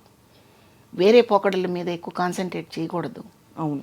ఎవరు ఆకలితో ఉన్నారో, ఎవరికి ఆకలి తీర్చాలో గమనించకపోతే మనిషి అనే పదానికి అర్థమే ఉంటుందమ్మా. అందుకని అంటే ఆడపిల్లలందరూ ఆర్టిస్టులు అయ్యి కష్టపడి కుటుంబాన్ని పోషించండి అని కాదు నేను చెప్పడం. బాధ్యత లేకుండా కొంతమంది ఉంటున్నారు. అబ్బాయిలు ఉద్యోగాలు వచ్చాక వాళ్ళ లైఫ్ స్టైల్ వేరుగా పెట్టుకొని కుటుంబాన్ని మర్చిపోయే వాళ్ళు ఎంతోమంది ఉంటున్నారు. అలా కాకూడదు. అందరూ బాధ్యతగా ఉండాలి. అందరిలో మనం ఉండాలి. అవును. అది ఈ సమయంలో మీ వివాహం ఎప్పుడైంది శివపార్వతి గారు? చిన్నప్పుడు అంటే నాకు బాబు 19 ఇయర్స్కే బాబు పుట్టాడమ్మా. చాలా ఎర్లీగా మ్యారేజ్ అయిపోయింది. ఆయన కూడా ఆర్టిస్టే, గుంటూరు. అవును. మీ ఇద్దరు పెళ్ళి ఇంట్లో ఒప్పుకోలేదు కదా? ఒప్పుకోలేదు. ఇంకా ఒప్పుకోరా? ఇప్పుడు అయిపోయాం కదా, ముసలాళ్ళం అయిపోయాము. నాకు కొడుకు, మనవడు. ఎందువల్ల? ఆయన ఆర్టిస్ట్ అయినా కూడా మీరు ఆర్టిస్ట్, హాయిగా ఉంటారు ఇద్దరు, ఇష్టపడి చేసుకున్న పెళ్ళిని ఎందుకు ఎవరు ఒప్పుకోలేదు? మొట్టమొదటి నుంచి ఆర్టిస్ట్ అంటే ఒక చులకన భావన మా సమాజానికి. ఆర్టిస్ట్ అంటే ముఖ్యంగా నాటకాల వాళ్ళంటే ఇంకా చులకన భావన. అంటే ఒక స్టాండర్డ్ లేదు వీళ్ళకి, చదువు ఉండదు, సరైన ఫ్యామిలీ ఉండదని ఒక అపోహ. కానీ కాదు. ఇప్పుడు బుర్రా సుబ్రహ్మణ్య శాస్త్రి గారు ఉన్నారమ్మా, తెనాలి సాయిమాధవ్ గారు నాన్నగారు, మీకు తెలుసు. అయితే ఆడవేషాలు ఆడవాళ్లే వేయని రోజుల్లో ఆయన ఆడవేషాలు వేసిన రోజులవి. అవును. అప్పట్లో ఆడవేషాలు ఆడవాళ్ళు వేసేవాళ్ళు కాదు. అవును. కొంచెం రిస్ట్రిక్షన్స్ పెట్టుకుని ఉన్నారు. ఆ రోజుల్లో కుటుంబంలో నుంచి ఒక ఆర్టిస్ట్ వచ్చింది అంటే వాళ్ళు వింతగా చూసేవాళ్ళు. ఈ వింత పాత్రను తీసుకెళ్ళి ఫ్యామిలీలో ఇన్సర్ట్ చేయడానికి ఒప్పుకునేవాళ్ళు కాదు. అంటే ఆ రోజుల్లో ఇంటి పని చేయాలి, వంట పని చేయాలి, బట్టలు ఉతకాలి, పక్కగా గృహిణి పనులన్నీ చేయాలి. కానీ ఇలా అందంగా రెడీ అయిపోయి ఎక్కడికో ప్రదర్శన ఇవ్వడానికి వెళ్ళటం ఏంటి అనేది ఒక పాయింట్ అది. అవును. అయితే ప్రాబ్లం మా వాళ్ళ దగ్గర కూడా ఉంది, మా ఆర్టిస్టుల దగ్గర కూడా. బహుపాత్ర అనేది చెయ్యాలి ఆర్టిస్ట్. ఈ విషయాన్ని మనకి మా అందరికీ బాస్ వాణిశ్రీ గారు ఎప్పుడో ఒకసారి చెప్పారు ఒక ఇంటర్వ్యూలో. ఆర్టిస్టు కెమెరా ముందు మాత్రమే ఆర్టిస్టు, ఇంటికి వస్తే తల్లి పాత్ర, భార్య పాత్ర, ఇవన్నీ చెయ్యాలి కదా. అవును. చేస్తే ఫ్యామిలీ మిగులుతుంది. ఇక్కడ కూడా మేడం మేడం అంటూ గొడుగు పట్టుకుని ఎవడొస్తాడు? కరెక్టే కదా. ఇది మానండి అని ఆవిడ చెప్పారు ఒక ఇంటర్వ్యూలో. అలాగే మా ఆర్టిస్టులు చేసే తప్పు ఏంటంటే, మాకు వంట చేయటం రాదు, బట్టలు మడతేయటం రాదు, వండుకోవటం రాదు, తినటం రాదు. ఇది కరెక్ట్ కాదు. నేనైతే అసలు ఎప్పుడు నాకు అలాగ ఇది రాదు అది రాదు అని చెప్పడం నాకు రాదు తల్లి. నేను అన్నీ చేసుకోగలుగుతాను, ఓ 10 మందికి వండి పెట్టగలుగుతాను. నాకు రాదు అంటే ఏమిటి? అలా ఎందుకు ఉండాలి? అలా ఉండండి, సెట్ అవుతాయి, బాగుంటాయి. అలాగని చెప్పి అన్నీ సెట్ అయిపోతాయి, అన్నీ బాగుంటాయని కాదు నేను అనేది. చాలా వరకు మనం దాన్ని తట్టుకోగలిగిన శక్తి ఉంటుందని నా ఉద్దేశం. కానీ మీకు అంటే ఒప్పుకోకపోవడానికి మీ కుటుంబం, వాళ్ళ కుటుంబం, మీ పెళ్ళిని, వివాహం, దానికి కారణాలు ఏమయ్యాయి అని? ఆర్టిస్ట్ అనే చులకన భావం ఒకటి తప్ప ఇంకోటి లేదు. వాళ్ళ కుటుంబం నుంచి ఇబ్బందులు అండి, మీ కుటుంబం నుంచా? 2 వైపుల నుంచి ఉంది? మా కుటుంబం నుంచి కూడా ఉంటాయి ఇబ్బందులు. ఇప్పుడు పళ్ళు కాసే చెట్టుని నరికేస్తే ఎవడు ఊరుకుంటాడు? అంతే కదా. అలా వీళ్ళ ఫీలింగు. వాళ్ళ ఫీలింగ్ ఏంటంటే, అసలు ఆర్టిస్ట్ రా బాబు, ఇంటికి వచ్చి ఆవిడే మాకు చేసి పెడుతుందని అని వాళ్ళ ఫీలింగ్. రెండు కరెక్టే. సో ఇలా ఎదిరించి నిలబడ్డారు. కానీ నిలబడ్డారు. అదే జీవితం కదండి. చిన్న వయసులోనే అయింది. నాకు 19 ఇయర్స్ వచ్చేటప్పటికే బాబు పుట్టాడు. అలా ఒక్కడే కొడుకు మీకు? ఒక్కడేనమ్మా, ఒక్కడే. మిగతా వాళ్ళంతా ఉన్నారు కదమ్మా, నా తమ్ముళ్ళు, మా చెల్లెలు. ఇప్పుడు మీరందరూ ఇప్పుడు కుటుంబంలో అంటే ఇప్పుడు అమ్మగారిది మొన్న చెప్పారు, ఈ సంఘటనలు మినహా కలుస్తూ ఉంటారా పండగలకి కార్యక్రమాలు? కలుస్తాము. వాళ్ళ దృష్టిలో నేను సినిమా యాక్టర్ని, వాళ్ళు కష్టజీవులు. కష్టజీవులు. మంది కష్టం కాదు. ఇది ఎప్పుడు ఏ టైంలో ఎంత కష్టపడి అందరినీ లాక్కుని వచ్చారు. అసలు చాలా మంది సినిమా వాళ్ళది కష్టం కాదనుకుంటారమ్మా. అయ్యో అసలు కరెక్ట్, అసలు చాలా తప్పండి. సినిమా జీవితం ఎంత కష్టం. అయ్యో హీరోలు అయితే వాళ్ళ ఇమేజ్ని కాపాడుకోవటం కోసం తిండి తగ్గించుకొని, నిద్ర తగ్గించుకొని, వాళ్ళు చాలా నిబంధనలు పెట్టుకొని వాళ్ళ బాడీని కాపాడుకుంటూ, హీరోయిన్స్ మీకు తెలుసు కదా వాళ్ళు ఎంత కష్టపడుతుంటారో. అదంతా కష్టం కాదని వాళ్ళ ఉద్దేశం. అండ్ మీ కాల్ షీట్స్ పొద్దున్న లేచి పరిగెట్టాలి, ఇవన్నీ కౌంట్ చేయరు, ఏదో అనుకుంటారు. అప్పుడు మీరు సినిమాల్లో యాక్టివ్గా నటిస్తున్న టైంలో, ఇప్పుడు కూడా నటిస్తున్నారు కాదని కాదు కానీ, బాగా మీరు పీక్లో ఉన్న టైంలో మీకు మరి పొద్దున పూట ఇంట్లో పనులు అవి ఎలా ఎలా అమరేవి? అంటే అమ్మ వెంటనే ఉండి చేసేవారు, మీరే చేసుకునేవారు? అమ్మ హెల్ప్ నేను ఎప్పుడు తీసుకోలేదు. అంటే మేము ఇండస్ట్రీకి వచ్చేటప్పటికే అమ్మ బాగా అలసిపోయి ఉన్నారు, పెద్ద ఆమె అయిపోయి ఉన్నారు. ఎవరినో హెల్పర్ని పెట్టుకుని అలాగే అంతే మేనేజ్ చేసేసారు. అంతే మేనేజ్ చేయడం. శివపార్వతి గారు, ఇది మీరు కోరుకున్న ఇష్టమైన జీవితమేనా అని అడిగితే దేవుడు ప్రత్యక్ష మీరేమంటారు? అంటే అందరికీ ఒక్కటి ఉంటుంది కదా, నేను సింగర్ అవ్వాలనుకున్నాను యాక్చువల్లీ, లేకపోతే నేను ఏం వద్దు నాకు మంచి గృహిణి అయిపోదామని. రేఖా గారి ఇంటర్వ్యూ మనం చూస్తున్నాను, అంత పెద్ద నటి, 16-17 ఏళ్ల రేఖాకి ఏమనిపించేది అంటే, నాకేమొద్దు మంచి మొగుడు దొరికితే చాలు, పెళ్లి చేసుకుని బోల్డ్ మంది పిల్లల్ని కనాలు ఉండింది అని చెప్పింది ఆవిడ. ఆవిడ జీవితం మలుపు తిరిగి ఆవిడ ఎక్కడ లెజెండరీ యాక్ట్రెస్ అయిపోయింది, మళ్ళీ ఒక విధమైన ఒంటరి జీవితమే. అలా ప్రతి వాళ్ళకి ఒక్కోటి ఉంటుంది కదా, మీకేమనిపిస్తుంది? డెఫినెట్గా ప్రతి వాళ్ళకి అదే భావన ఉంటుందమ్మా. ప్రతి ఆడపిల్లకి ఒక హౌస్ వైఫ్గా బాధ్యతలతో కూడుకున్న ఇల్లాలిగా ఉండాలని కోరుకుంటారు. అంతేగాని రోజు మేకప్ వేసుకుని పొద్దున్నే పరిగెత్తాలని ఎవరు అనుకోరు. రోజు కష్టం కదండి పొద్దున్నే లేచి. ఎందుకు కష్టం కాదమ్మా, చాలా కష్టం.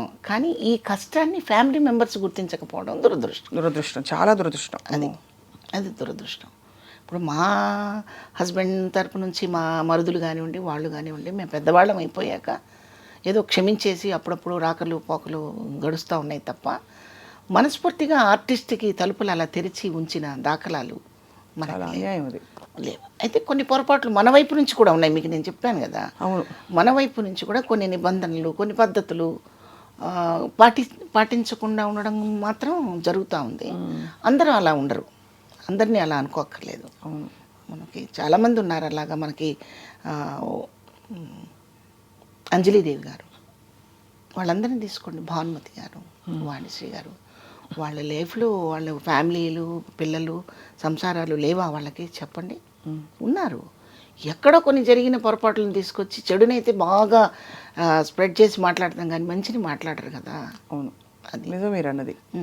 మంచిని గుర్తుపెట్టుకుంటే ఇక్కడ ఎవరెవరు ఉన్నారు, ఇక్కడ ఆర్టిస్టులు, ఈ సినిమా అనే ఇండస్ట్రీలో ఎంతమంది లెజెండ్స్ ఉన్నారు. ఒక భానుమతి గారు, ఒక కన్నాంబ గారు, సూర్యకాంతం గారు, సావిత్రి గారు, వాణిశ్రీ గారు, వాళ్ళందరూ ఇక్కడ ఎటువంటి పిల్లర్స్ నాటి వెళ్ళారు. మన హీరోలు రామారావు గారు, నాగేశ్వరరావు గారు, క్యారెక్టర్ ఆర్టిస్టులుగా వచ్చేసరికి ఎస్వి రంగారావు గారు, గుమ్మడి గారు, ఇటువంటి లెజెండ్స్ ఉన్న ఈ ఇండస్ట్రీలో నేంటమ్మా నేను అసలు ఒక పెద్ద చిన్న ఇసుక రేణువు లాంటి దాన్ని. అంతే, ఇది నిజం. మరి ఈ నిజాన్ని మనం మర్చిపోయి ఏదో వంకరగా మాట్లాడుకోవటం, ఏదో ఒక్కరగా సృష్టించేసి చెప్పుకోవడం అది సబబు కాదు. దీన్ని విలువగానే వాడుకోవాలి. తిన్న ఇంటి వాసాలు లెక్క పెట్టడం అనేది చేయకూడదు తల్లి. మనకి జన్మనిచ్చిన తల్లి ఎంత విలువైనదో, మన ప్రొఫెషన్లో ఒక కళాకారుడుగా ఈ లైఫ్ ఇచ్చినప్పుడు మనం కళామ తల్లి అంటాం. కళామ తల్లే మరి. ఎవరి ప్రొఫెషన్ వాళ్ళకి గొప్ప కదా. గొప్ప, డెఫినెట్గా మీకు అన్నం పెట్టి మిమ్మల్ని మీ వ్యక్తిత్వాన్ని, మీ ప్రతిభని బయటికి తీసుకొచ్చిన ఇండస్ట్రీ. అయితే నేను నిక్కచ్చిగా చెప్పేది ఏంటంటే, ఈ ఫీల్డ్లోకి వచ్చాను, నేను ఇలా బాధపడుతున్నాను నేను ఎప్పుడు అనుకోలేదమ్మా. దైవ సాక్షిగా నేను అనుకోలేదు. ఎందుకంటే నేను ఈరోజు మీ ముందు కూర్చొని మాట్లాడటానికి ఏంటమ్మా, నేను ఏమన్నా అమెరికా ప్రెసిడెంట్నా, లేకపోతే ఏమన్నా భారతదేశాన్ని ఉద్ధరించిందాన్ని? ఏమీ కాదు. నా కళారంగంలో నేను చేసిన కొద్దిపాటి స్పాన్లో నా పాత్రల ద్వారా మీకు తెలిసి మీ ఛానల్కి పిలిచి నా గురించి కొన్ని మాటలు మీరు తెలుసుకోవడానికి పిలిచారు. నేను ఆర్టిస్ట్ కాదు, మీరు ఎందుకు పిలుస్తారమ్మా? అసలు మీకేం అవసరం చెప్పండి, నాకేం అవసరం? అసలు నేనేం తెలుసుకుంటే చెప్తాను మీ దగ్గర. కాబట్టి ఆర్టిస్టు అవడం వల్ల నష్టపోతాము నష్టపోయామని రెండూ వాడనక్కర్లేదు. చాలా విషయాలు తెలుసుకున్నామని చెప్పాలి. నేను ఒక్కదాన్ని అయితే నా పాత్రే నేను తెలుసుకుంటూ ఉండేదాన్ని, ఇంకా తెలియకుండా కూడా ఏడుస్తూ ఉండేదాన్నేమో. కానీ ఒక 100 పాత్రలు చేయటం వల్ల ఎవరి దగ్గర ఎలా ప్రవర్తించాలి, ఎవరితో ఎంతవరకు మాట్లాడాలి, ఆ పాత్ర స్పాన్ ఎంతవరకు ఉంటుంది, అవసరమైతే అవతల వాళ్ళకి మనం ఏమైనా చెప్పగలిగిన స్టామినా ఉంటే చెయ్యొచ్చు కదా, ఇవన్నీ నేర్చుకునేది పాత్రల ద్వారానే. ఎంత పెద్ద చదువు చదువుకున్నా రిస్ట్రిక్టెడ్ అయిపోయి వాళ్ళ ఆఫీసులో వాళ్ళ రూమ్లో కూర్చుంటారే తప్ప అయ్యో అని ముందుకు వచ్చే నేచర్ అందరికీ ఉండకపోవచ్చు. బట్ ఒక ఆర్టిస్టు ఒక పాత్ర ద్వారా తిరగబడుతుంది, సహనం వహిస్తుంది, ఏడుస్తుంది, తన పాత్ర ద్వారా విజ్ఞానాన్ని ప్రదర్శిస్తుంది. మరి ఇవన్నీ చెప్పడం కాదా? మరి ఇవన్నీ నేర్చుకున్న మేము కూడా సగటు మనిషితో అలా ఉండడానికి అవకాశం ఉంటుందిగా. ఖచ్చితంగా. మరి ఇన్ని తెలుసుకున్నప్పుడు మేము చాలా నష్టపోయానండి, నేనేదో అవుదాం అనుకున్నానండి. ఎందుకు అవుదాం అనుకున్నావు? ఏమవుదాం అనుకున్నావు? నా ఫీలింగ్ మాత్రం అదేనమ్మా. ఖచ్చితంగా. ఐ థింక్ మనం మామూలుగా పుట్టుటై నిజము పోవుటై నిజము నటనడి మీ పని నాటకము అన్నమాచార్య కీర్తన. అలాగా మీరు రంగస్థలం అండ్ అలాగే నటనా పరంగా నేర్చుకున్న పాత్రలు మీ నిజ జీవితంలో మీ పాత్రలు అక్కగా కావచ్చు, ఇంటికి పెద్ద కొడుకుగా కావచ్చు, భార్యగా, అమ్మగా అన్నీ చాలా చక్కగా నెట్టుకుంటూ లాక్కుంటూ వచ్చారు కదా శివపార్వతి. అవునమ్మా. ఇప్పుడు మరి టీవీ సీరియల్స్ ప్రపంచం ఎలా ఉంది మీకు? ఇక్కడ రకరకాల ప్రదేశాల నుంచి ఆర్టిస్టులు వస్తున్నారమ్మా. మన తెలుగు వాళ్ళకి కొంచెం ప్రాధాన్యత తగ్గింది. ఇస్తే ఇవ్వాలి. అవును, తగ్గింది. ఎందుకు తగ్గింది అంటే ఇదేమవుతుందంటే ఇంత వస్తువు ఇచ్చి ఒక 100 మందికి పెట్టండి అన్నట్టుగా వాళ్ళకి తక్కువ టైం ఇచ్చి ఎక్కువగా అవుట్పుట్ కావాలని కోరుకుంటున్నారు ఛానల్స్ అండ్ ప్రొడ్యూసర్స్. డైరెక్టర్ ఏం చేస్తాడు, గబగబా గబగబా గబగబా నేను డైలాగ్ ఓన్ చేసుకునే సమయం ఇవ్వడం లేదు. ఇంత ఫాస్ట్గా చెప్పేయాలి. ఈ చెప్పే దాంట్లో కొంతమంది ఆగి ఆలోచించి చెప్పారనుకోండి, వాళ్ళని తీసి పక్కన పెట్టడం, అసలు డైలాగులు రాకపోయినా వాళ్ళకి ఆనందమే. ఎందుకంటే వాళ్ళు అడగరు కదా, ఏంటిది తప్పు ఉంది ఇక్కడ అని అడగరు కదా. అవును, భాష తెలిస్తే కదా అక్కడ నేను అడగడానికి. అడగనప్పుడు ఇంకా సౌలభ్యం. అందుకని భాషరాన్ని వాళ్ళని పెట్టుకొని తీసే బదులు తీసి అవతల పడేస్తున్నారు అంతే. అలా అంటే సీరియల్స్ షూటింగ్లు అంటున్నాను నేను. సీన్స్ పాత్రలను కూడా మనం కొంచెం దాన్ని చక్కగా పాలిష్ పెట్టాలనుకుంటే టైం పోద్దనుకొని ఆర్టిస్ట్ని మార్చేస్తారు. ఆ ఆర్టిస్ట్ని మార్చేసే నేపథ్యంలో వేరే వాళ్ళని తీసుకొచ్చుకోవడం పెట్టుకోవడం కొంచెం జరుగుతూ ఉంది. ఆ మధ్య డబ్బింగ్ సీరియల్స్ వల్ల అయిన ఇబ్బందులు చాలా యుద్ధం చేశారు, కానీ మన వాళ్ళు ఏమీ పాపం సాధించలేకపోయారు, ఇంకా వదిలేశారు కదా. ఇప్పుడేమో ఆర్టిస్టులని వేరే వాళ్ళని తీసుకొస్తున్నారనే ఒక ఇబ్బంది ఉంది. కానీ అయినా కూడా కన్నడ నేర్చుకోవాలి ఇప్పుడు మేము. మాకు వాళ్ళతో మాట్లాడాలంటే కన్నడ రాదు కాబట్టి ముందుగా కొన్ని పదాలు నేర్చుకొని అది అట్లా అయిపోయింది. అది నేను తప్పు అనడం లేదు. మంచి ఆర్టిస్టులు ఉన్నారు కన్నడ నుంచి, చాలా మంచి హీరోయిన్స్ ఉన్నారు, హీరోలు ఉన్నారు, అందరూ ఉన్నారు. ఇక్కడ వాళ్ళని కూడా కలుపుకుంటే అభ్యంతరం లేదు. మీరు పాలు తోడేయాలంటే పెరుగు కావాల్సిందే. అచ్చంగా పాలు అలాగే పెట్టారు విరిగిపోతాయి కదా. అవును, కనీసం తోడన్నా వేయాలి కదా అందులో. అట్లా ఆర్టిస్టులని ఇక్కడ వాళ్ళని కూడా కొంచెం వాడితే ఖచ్చితంగా వాడాలి. బాగుంటుంది. ఇక్కడ ఏం తక్కువ టాలెంట్, అసలు ఎంతమంది గొప్ప గొప్ప ఆర్టిస్టులు ఉన్నారు. మంచి ఆర్టిస్టులు ఉన్నారు, చాలా మంచి ఆర్టిస్టులు ఉన్నారు. టైమింగ్స్ కొంచెం పాటించలేకపోవడం, మా ఏజ్ లాంటి మా లాంటి వాళ్ళు, అది వాళ్ళకి కొంచెం ఇబ్బందిగా ఉండడం చేత ఇలా జరుగుతున్నాయని నేను అనుకుంటున్నా. మీ బెస్ట్ ఫ్రెండ్ ఎవరు శివపార్వతి గారు? శకుంతల గారా? అప్పుడు ఒకప్పుడు కాదమ్మా. ఎవరు మీకు బాగా సన్నిహితులు ఇండస్ట్రీలో? సన్నిహితులుగా అట్లా గబుక్కున చెప్పలేను, ఎందుకంటే నాకంటే పెద్దవాళ్ళు వాళ్ళు నా ఫ్రెండ్స్ అంటాను వీల్లేదు. ఎక్కువగా అన్నపూర్ణ గారితో మాట్లాడుతుంటాను, రమాప్రభు గారితో మాట్లాడుతుంటాను, ఎప్పుడో ఒకసారి వాణిశ్రీ గారితో మాట్లాడతాను. ఆవిడ ఒక మహాఘని, విజ్ఞాన ఘని. అన్నపూర్ణ గారా? కాదమ్మా, వాణిశ్రీ గారు. అంటే ఈమె కాదని కాదు, నేను చెప్తున్న వ్యక్తి కాదని. అదే అర్థమైంది. మీరు అంటున్నది వాణిశ్రీ గారు అసలు ఆధ్యాత్మికతలో మొత్తం వెళ్ళిపోయి ఒక విజ్ఞాన ఘని. ఎంత అందగత్తండి అసలు. అమ్మమ్మ ఏం అందం. చీర కట్టుకి చుక్కలకి వాటికి కొన్ని సార్థకత తీసుకొచ్చిన కొన్ని చీరలకు ఆవిడే అడ్రస్, కేర్ ఆఫ్ అడ్రస్. అప్పటికి ఇప్పటికీ మనం ఆవిడ సినిమాలు ఆ ఫేస్ డిజైన్ మళ్ళీ వేయలేదు ఎప్పుడు దేవుడు, మరి అదేంటో కానీ. అవును, మొత్తం ఇప్పుడు ఆవిడ లోపలికి వెళ్ళిపోయారు, ఇంట్రోవర్ట్ అయిపోయారు బాగా. అవును, ఎక్కువ బయటికి కనిపించడం లేదు. లేదు లేదు, అవును అవును. ఫ్రెండ్స్ అని చెప్పడానికి సినిమా ఇండస్ట్రీలో ఉండరమ్మా, ఎవరి పని వాళ్ళదే. అంతేనా? మీకు ఎప్పుడైనా కష్టం వస్తే మరి ఎవరికి చెప్పుకునేవారు? ఎవరు చెప్పారు? నాకే చెప్పుకుంటాను. మీకే చెప్పుకుంటా. అదే కరెక్ట్ కూడా, అంతే కదమ్మా. అవును కదా. కాతే నాకంటే కాస్త ముందు వచ్చారు కాబట్టి, నాకంటే సీనియర్స్ కాబట్టి తెలిసిన విషయాలు అయి ఉంటాయి కాబట్టి షేర్ చేసుకుంటాను. అన్నపూర్ణ గారితో, రమాప్రభు గారితో షేర్ చేసుకుంటాను. అంతకంటే ఎక్కువగా నాతో మాట్లాడుకుంటాను. మనకి మనమే జడ్జిమెంట్ అవ్వాలమ్మా ఇప్పుడు. పోనీ తెర మీద మీ ఫేవరెట్ కో స్టార్స్ ఎవరంటే ఎవరి పేరు చెప్తారు?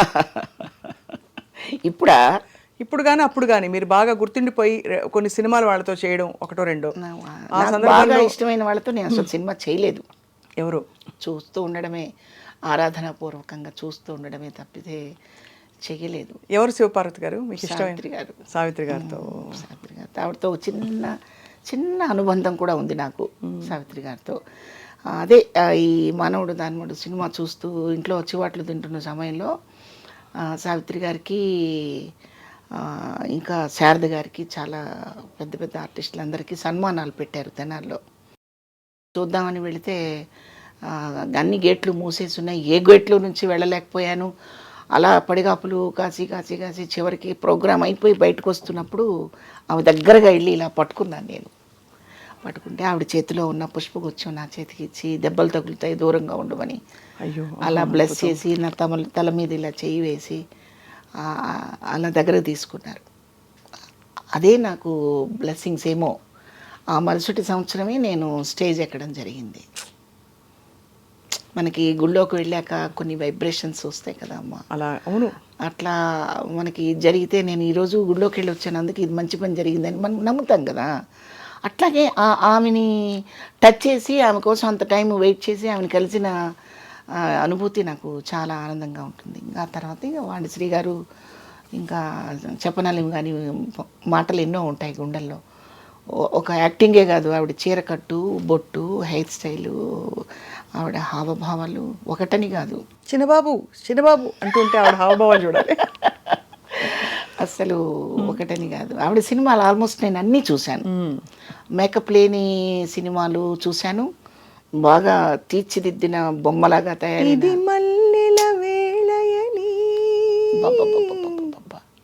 అదే కదా.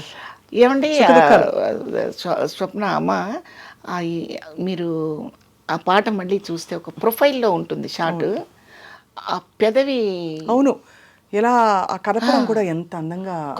ఒక ముగ్ధ అంటారు చూడండి.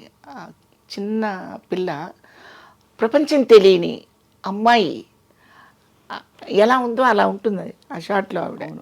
అంటే ఆ ఏజ్ కూడా అదేననుకోండి ఆవిడది. ఇట్లా ఈ పాత్ర ఆ పాత్ర అని కాదండి, ఏ పాత్ర అయినా అవలీలగా చేయగలిగిన పరిస్థితి ఉంది ఆమెకి. మనం సావిత్రి గారు చాలా గొప్పగా గుండెల్లో పెట్టుకున్నాము. ఆ సావిత్రి గారిని కూడా దూకేశారు ఆవిడ, వాణిశ్రీ గారు. కదా అమ్మా? వాణిశ్రీ గారు వేసినంత వెరైటీ ఆఫ్ క్యారెక్టర్స్ అసలు వండర్ఫుల్ అనమాట. అసలు ఆవిడ ఐ మేకప్ కానివ్వండి, ఐబ్రోస్ కానివ్వండి, ఆవిడ ప్రజెంట్ చేసే విధానం కానివ్వండి, చాలా ఎక్సలెంట్గా ఉంటాయి. మరి ఆవిడ చీర కట్టు మీకు ఇష్టం కాబట్టి మీ చీరలు, మీ కాస్ట్యూమ్స్ మీరే కొనుక్కుంటారా? సీరియల్స్, సినిమాలు వాళ్ళు ఇస్తారా? సినిమాకి వాళ్ళే కొంటారమ్మా. టీవీకి వచ్చేసరికి అవి ఇవి కలగబలగంగా వాడకపోతే ఈ ప్రయాణం నడవదు. ఇక చీర కట్టంటే ఆవిడలాగా కట్టడం ఆవిడకే చేత అవుతుంది, ఇంకెవరు కట్టలేరు. మనం చూస్తూ ఉండడమే, చెయ్యలేము. బట్టల పిచ్చి ఉందా మీకు? నగల పిచ్చి, బట్టల పిచ్చి ఉంది. అది అందరికీ ఉంటుంది. ప్రతి మనకి పిచ్చి ఉన్నా లేకపోయినా మనకి పిచ్చి పెట్టేలా చేస్తారు మన ప్రొఫెషన్లో. ఎందుకంటే మీకు ఎప్పుడూ ఒక సూట్ కేసు ప్యాక్ అయ్యి రెడీగా ఉండాలి, నాకు తెలిసి. అంతేనా? ఒక 4-5 చీరలు, బ్లౌజులు, మ్యాచింగ్ జ్యువెలరీ. 4-5 ఏంటమ్మా, 50 పెట్టుకోవాల్సి వస్తుంది ఇప్పుడు. అవునా? ఫుల్ బిజీ అయితే. ఎన్ని రోజులు పనిచేస్తారు శివపార్వతి గారు పర్ మంత్ ఇప్పుడు? సీరియల్కి అయితే ఒక 10 రోజులు, 12 రోజులు, నెలలో అలా పెట్టుకుని 50-60 చీరలతో రెడీగా ఉంటారు ఎప్పుడు. ఎప్పుడు పిలుపు వస్తుంది, కాల్ షీట్ రెడీ, రండి. వాళ్ళు కొన్ని కొంటారు, అవి కొన్ని నచ్చవు మనకి, క్యారెక్టర్కి నప్పవు. అప్పుడు మనం కొన్ని చొరవ చేసుకొని కట్టడము, కొనుక్కోవడము, ఇవన్నీ చేయాలి, లేకపోతే ముందుకు వెళ్ళదు సీరియల్. అంతే కదా. ఇంత బిజీలో ఉండి వంట వచ్చా మీకు? బాగా బాగా అంటే మళ్ళీ నా వంట నేను పొగుడుకోకూడదు. ఓకే, నేను వంట చేసుకుంటాను, చక్కగా అలాగే గడుస్తుంది. వంట మనిషి మీదే డిపెండ్ అవ్వాలని ఏం లేదు తల్లి. ఏం చేస్తారు ఆరోగ్యం కాపాడుకోవడానికి? ఎప్పుడు ప్రత్యేకంగా ఏమి చేయనమ్మా. ఆకలి అయితేనే తింటాను, అట్లేం లేదు. ఆకలి అయితేనే తింటాను, ఆకలి కాకపోతే తిన్నాను, అదే, ఇంకేం చేయను నేను. శుభం, అది చాలా గొప్ప పెద్ద పూర్వం చెప్పే. ఆకలి కాకపోతే 8 అయింది కాబట్టి ఇడ్లీ తినాలి, 1 గంట అయింది కాబట్టి భోజనం చేయాలి, మళ్ళీ సాయంత్రం 7 అయింది కాబట్టి భోజనం చేయాలి, అట్లా ఏం లేదు. ఆకలి అవ్వకపోతే స్టాప్, ఆకలి అయింది తింటారు అంతే. అంతేగాని సౌందర్య సాధనాలు, ఆరోగ్య సూత్రాలు అంత లేదు. కానీ ఎప్పుడూ సహజంగా కళకళలాడుతూ అలా అంత నిండైన బొట్టు పెట్టుకుని చక్కగా ఉంటారు. ఎప్పుడైనా గెటప్ మార్చారా మీరు? చండీ రాణి ఆ టైప్లో ఆ రోజుల్లోనా? మార్చాం కదమ్మా. ఇప్పుడు సినిమాలోనే మీకు పాండురంగడికి వచ్చేసరికి చాలా సాఫ్ట్గా ఉంటుంది, సీమసింహం వచ్చేసరికి దానికి కాంట్రాస్ట్గా ఉంటుంది. కొంచెం చిన్న చిన్న మార్పులు చేసుకోకపోతే క్యారెక్టర్ సక్సెస్ అవుతుంది కదమ్మా. కట్టుబొట్టు ఖచ్చితంగా మారాల్సిందే, లేకపోతే మళ్ళీ బాగుంటుంది. చాలా గొప్ప ప్రయాణం ఇది. అన్నిటికంటే ఎక్కువ మీరు జీవితం కూడా ప్రయాణం అలా చూశారు. ఒకవైపు మీ సినిమాలు అవన్నీ సీరియల్స్ నడుస్తుంటే, ఇంకోవైపు జీవితంలో కూడా చాలా విషయాలు ఒక యూనివర్సిటీలో నేను చూసింది చాలా చిన్న తల్లి, చాలా చిన్నది. ఇది అనంతం, ఎవరికి అంతుపట్టని విషయం ఇది.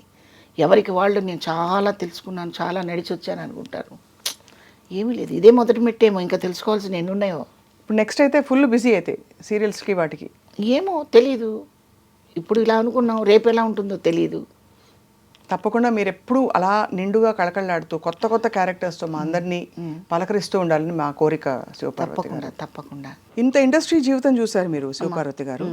ముఖ్యంగా సినిమా ఇండస్ట్రీలో చాలా అకృత్యాలు జరుగుతున్నాయని చెప్పి హేమ కమిటీ రిపోర్ట్ మొన్న, ఇబ్బందులు, ఆడపిల్లలకు అన్యాయం జరుగుతుంది, ఇబ్బందులు ఉన్నాయని చెప్పి ఆవిడ ఒక తెలుసు కదా మీకు, హేమ కమిటీ మలయాళ చిత్ర పరిశ్రమలో. అలా కాకుండా ఇండస్ట్రీలో అండ్ అలాగే సమాజంలో కూడా అమ్మాయిలు నిలదొక్కుకోవడానికి ఇప్పుడిప్పుడు కొంచెం స్వాతంత్రం వస్తుంది. కానీ ఎక్కడ వస్తుంది అంటే ఎక్కడో ఒక 20 మందిలో ఇద్దరు వచ్చి గొంతెత్తి ప్రశ్నించగలుగుతున్నారు కానీ ప్రశ్నకి జవాబు దొరకటం లేదు. స్కూళ్ళల్లో జరిగేవి జరిగిపోతూ ఉన్నాయి. పసిపిల్లలని కూడా చూడకుండా దారుణాలు ఎన్ని జరిగిపోతున్నాయమ్మా. ఆ కాసేపు వేడివేడిగా మాట్లాడుకోవటం, ఛానల్స్లో వచ్చి గుండెలు పగలుకోవటం, మళ్ళీ మామూలుగా అయిపోతున్నారు. ఎందుకు ఇంత దారుణంగా తయారైందంటారు? దారుణంగా అయిపోవటానికి కేవలం చదువు అనేది డబ్బు కోసం చదువుకుంటున్నారు. పెద్ద చదువు చదివితే పెద్ద శాలరీ వస్తుందని భావనతో చదువుకోవటమే తప్పితే, ఆ చదువులో స్కూల్స్లో కూడా కొన్ని చెప్పట్లేదని నేను అనుకుంటున్నాను. అంటే నేను చదువుకున్నది చాలా తక్కువ, చదువు గురించి మాట్లాడే అర్హత నాకుందో లేదో నాకు తెలియదు. కానీ స్కూల్స్లో కొన్ని నిబంధనలు ఖచ్చితంగా పెట్టాలి. డ్రెస్ కోడ్, ఆడపిల్లలకి డ్రెస్ కోడ్ పెట్టాలి. డ్రెస్ కోడ్ పెట్టడం వల్ల ఏమొస్తుంది? చాలా మార్పు వస్తుంది, చాలా ఒక 50% మార్పు వస్తుంది. ఇప్పుడు మనకేం కావాలి, మనకి ఎందుకు వస్త్రం కట్టుకోవాలనేది మనకు తెలుసు.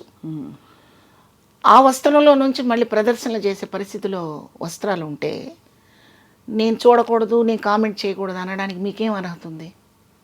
అంటే ఆడపిల్లలే డ్రెస్ కోడ్ సరిగ్గా వేసుకోవాలంటారు. వేసుకోవాలి. కానీ అలా జరగని పరిస్థితుల్లో కూడా ఫుల్గా నిండుగా కప్పుకుని ఉన్న పరిస్థితుల్లో కూడా అకృత్యాలు జరుగుతున్నాయి కదా శివపార్వతి గారు. అకృత్యాలకు కారణం జ్ఞానం లేకపోవటం, చదువు లేకపోవటం, ఆ చదువులో సరైన నిబంధనలు లేకపోవడం. ఇప్పుడు కొన్ని తెలుసుకోవడానికి కూడా ప్రయత్నం చేయరు. నాకు ఇట్లాంటి సందర్భంలో నాకు గుర్తుకొచ్చేది ఏంటంటే, కరుణశ్రీ గారి ఉషశ్రీ పద్యాన్ని మీరు ఒకసారి గుర్తు చేసుకోండి. ఉషశ్రీ గారిదే కదా. నేను ఒక పూల మొక్కకడ నిలిచి చివాలున్న కొమ్మ వంచి గోరానడనంతని నా ఆయువు తీతు అని ఘంటసాల గారు పాడిన పద్యాలు మీరు ఒకసారి గుర్తు చేసుకోండి. ఇవి వాళ్ళు రాశారు, ఘంటసాల గారు పాడారు. మనకు చక్కగా ఒక అద్భుతమైన బంగారు గనిలాగా మనకు ఎలాగూ ఆ సంపద ఉంది.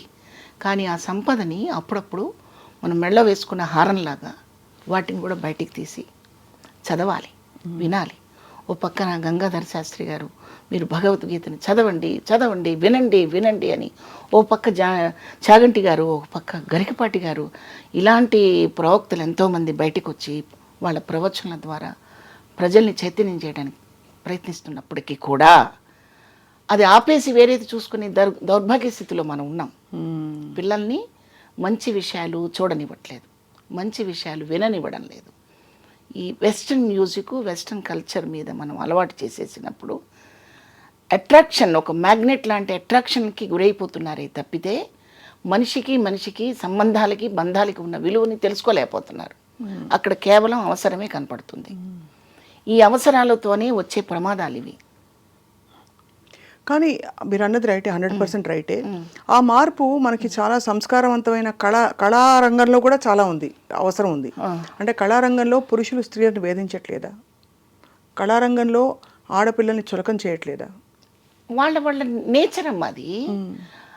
ఈ మాటలు మనకు అన్ని చోట్ల వర్తిస్తాయి, అన్ని చోట్ల ఉంటాయి. కానీ ముఖ్యంగా కళాకారులకి సున్నితత్వం, మనకి పద్యాలు, పురాణాలు, ఇతిహాసాలు తెలిసి ఉండాలని అనుకునే చోట కూడా మనకి ఇటువంటి పరిస్థితులు దర్శనమిస్తున్నాయి. దాని మూల కారణం, దానికి పరిష్కారం ఏంటి? ఫ్యామిలీలో కొన్ని పాత్రలు ఉంటాయి. అసలు ఇవాళ ఫ్యామిలీలో అన్ని పాత్రలు ఉంటున్నాయా? ఉండట్లేదు. ఎందుకు? అందరూ లోన్లీగా బతకడానికి ఇష్టపడుతున్నారు. ఉండడానికి పెద్ద పెద్ద భవంతులు ఉంటాయి, అందులో ఇద్దరే ఉంటారు, టీవీ పెట్టుకుంటారు, లేదా ఫోన్ చూసుకుంటుంటారు. పిల్లాడు ఏడిస్తే చనుబాలు ఇచ్చే రోజు, పిల్లాడు ఏడిస్తే లేదా చనుబాలు ఇవ్వడానికి కుదరక ఒక పాలపీక పెట్టే రోజు పోయి సెల్ ఫోన్ చేతికి ఇచ్చే పరిస్థితి వచ్చినప్పుడు వాడు మన మాట ఎందుకు వింటాడు? పుట్టిన దగ్గర నుంచి నువ్వు పొల్యూట్ చేస్తున్నావు పిల్లల్ని. వాడికి ఊహొచ్చాక, వాడికి అడుగులు వేయడం వచ్చాక వెస్ట్రన్ మ్యూజిక్ వినిపిస్తున్నావు.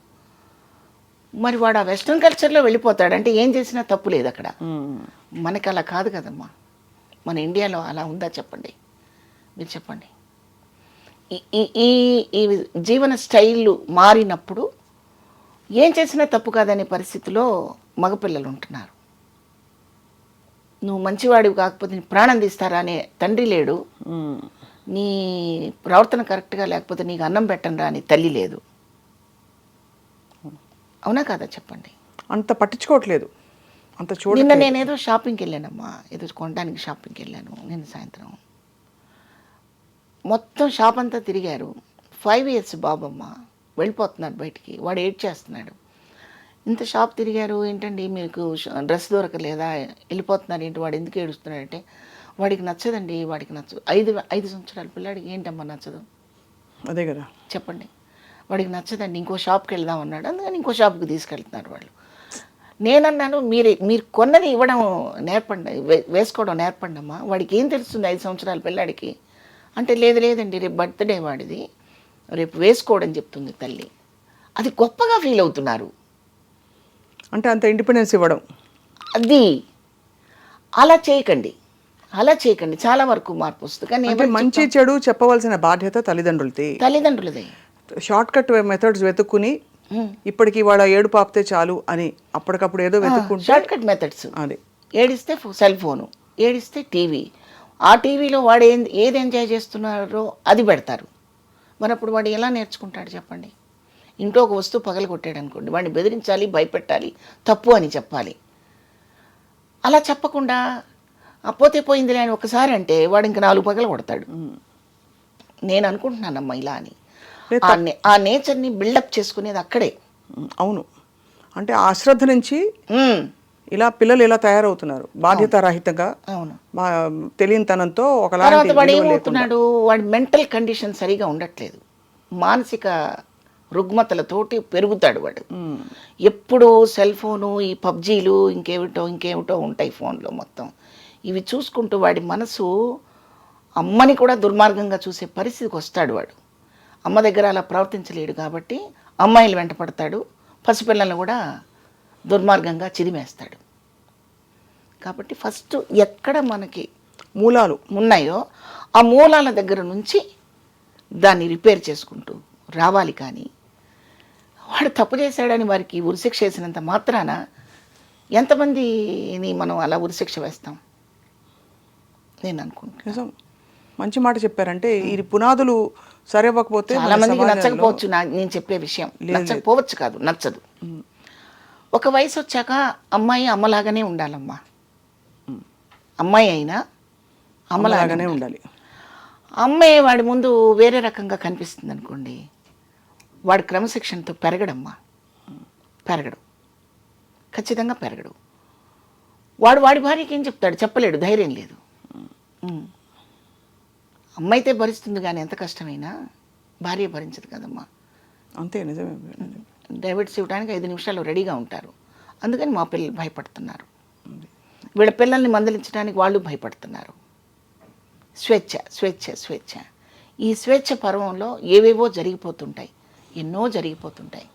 అవి ఎప్పుడో మనం అవి సమసిపోయాక, అల్లరంతా సమసిపోయాక మనం మాట్లాడుకుంటే ఏం ఉపయోగం ఉందమ్మా? వాస్తవం, సంఘటనలు జరిగాక ఎంత చర్చించుకున్నా లాభం లేదు. ఏంటి ఉపయోగం?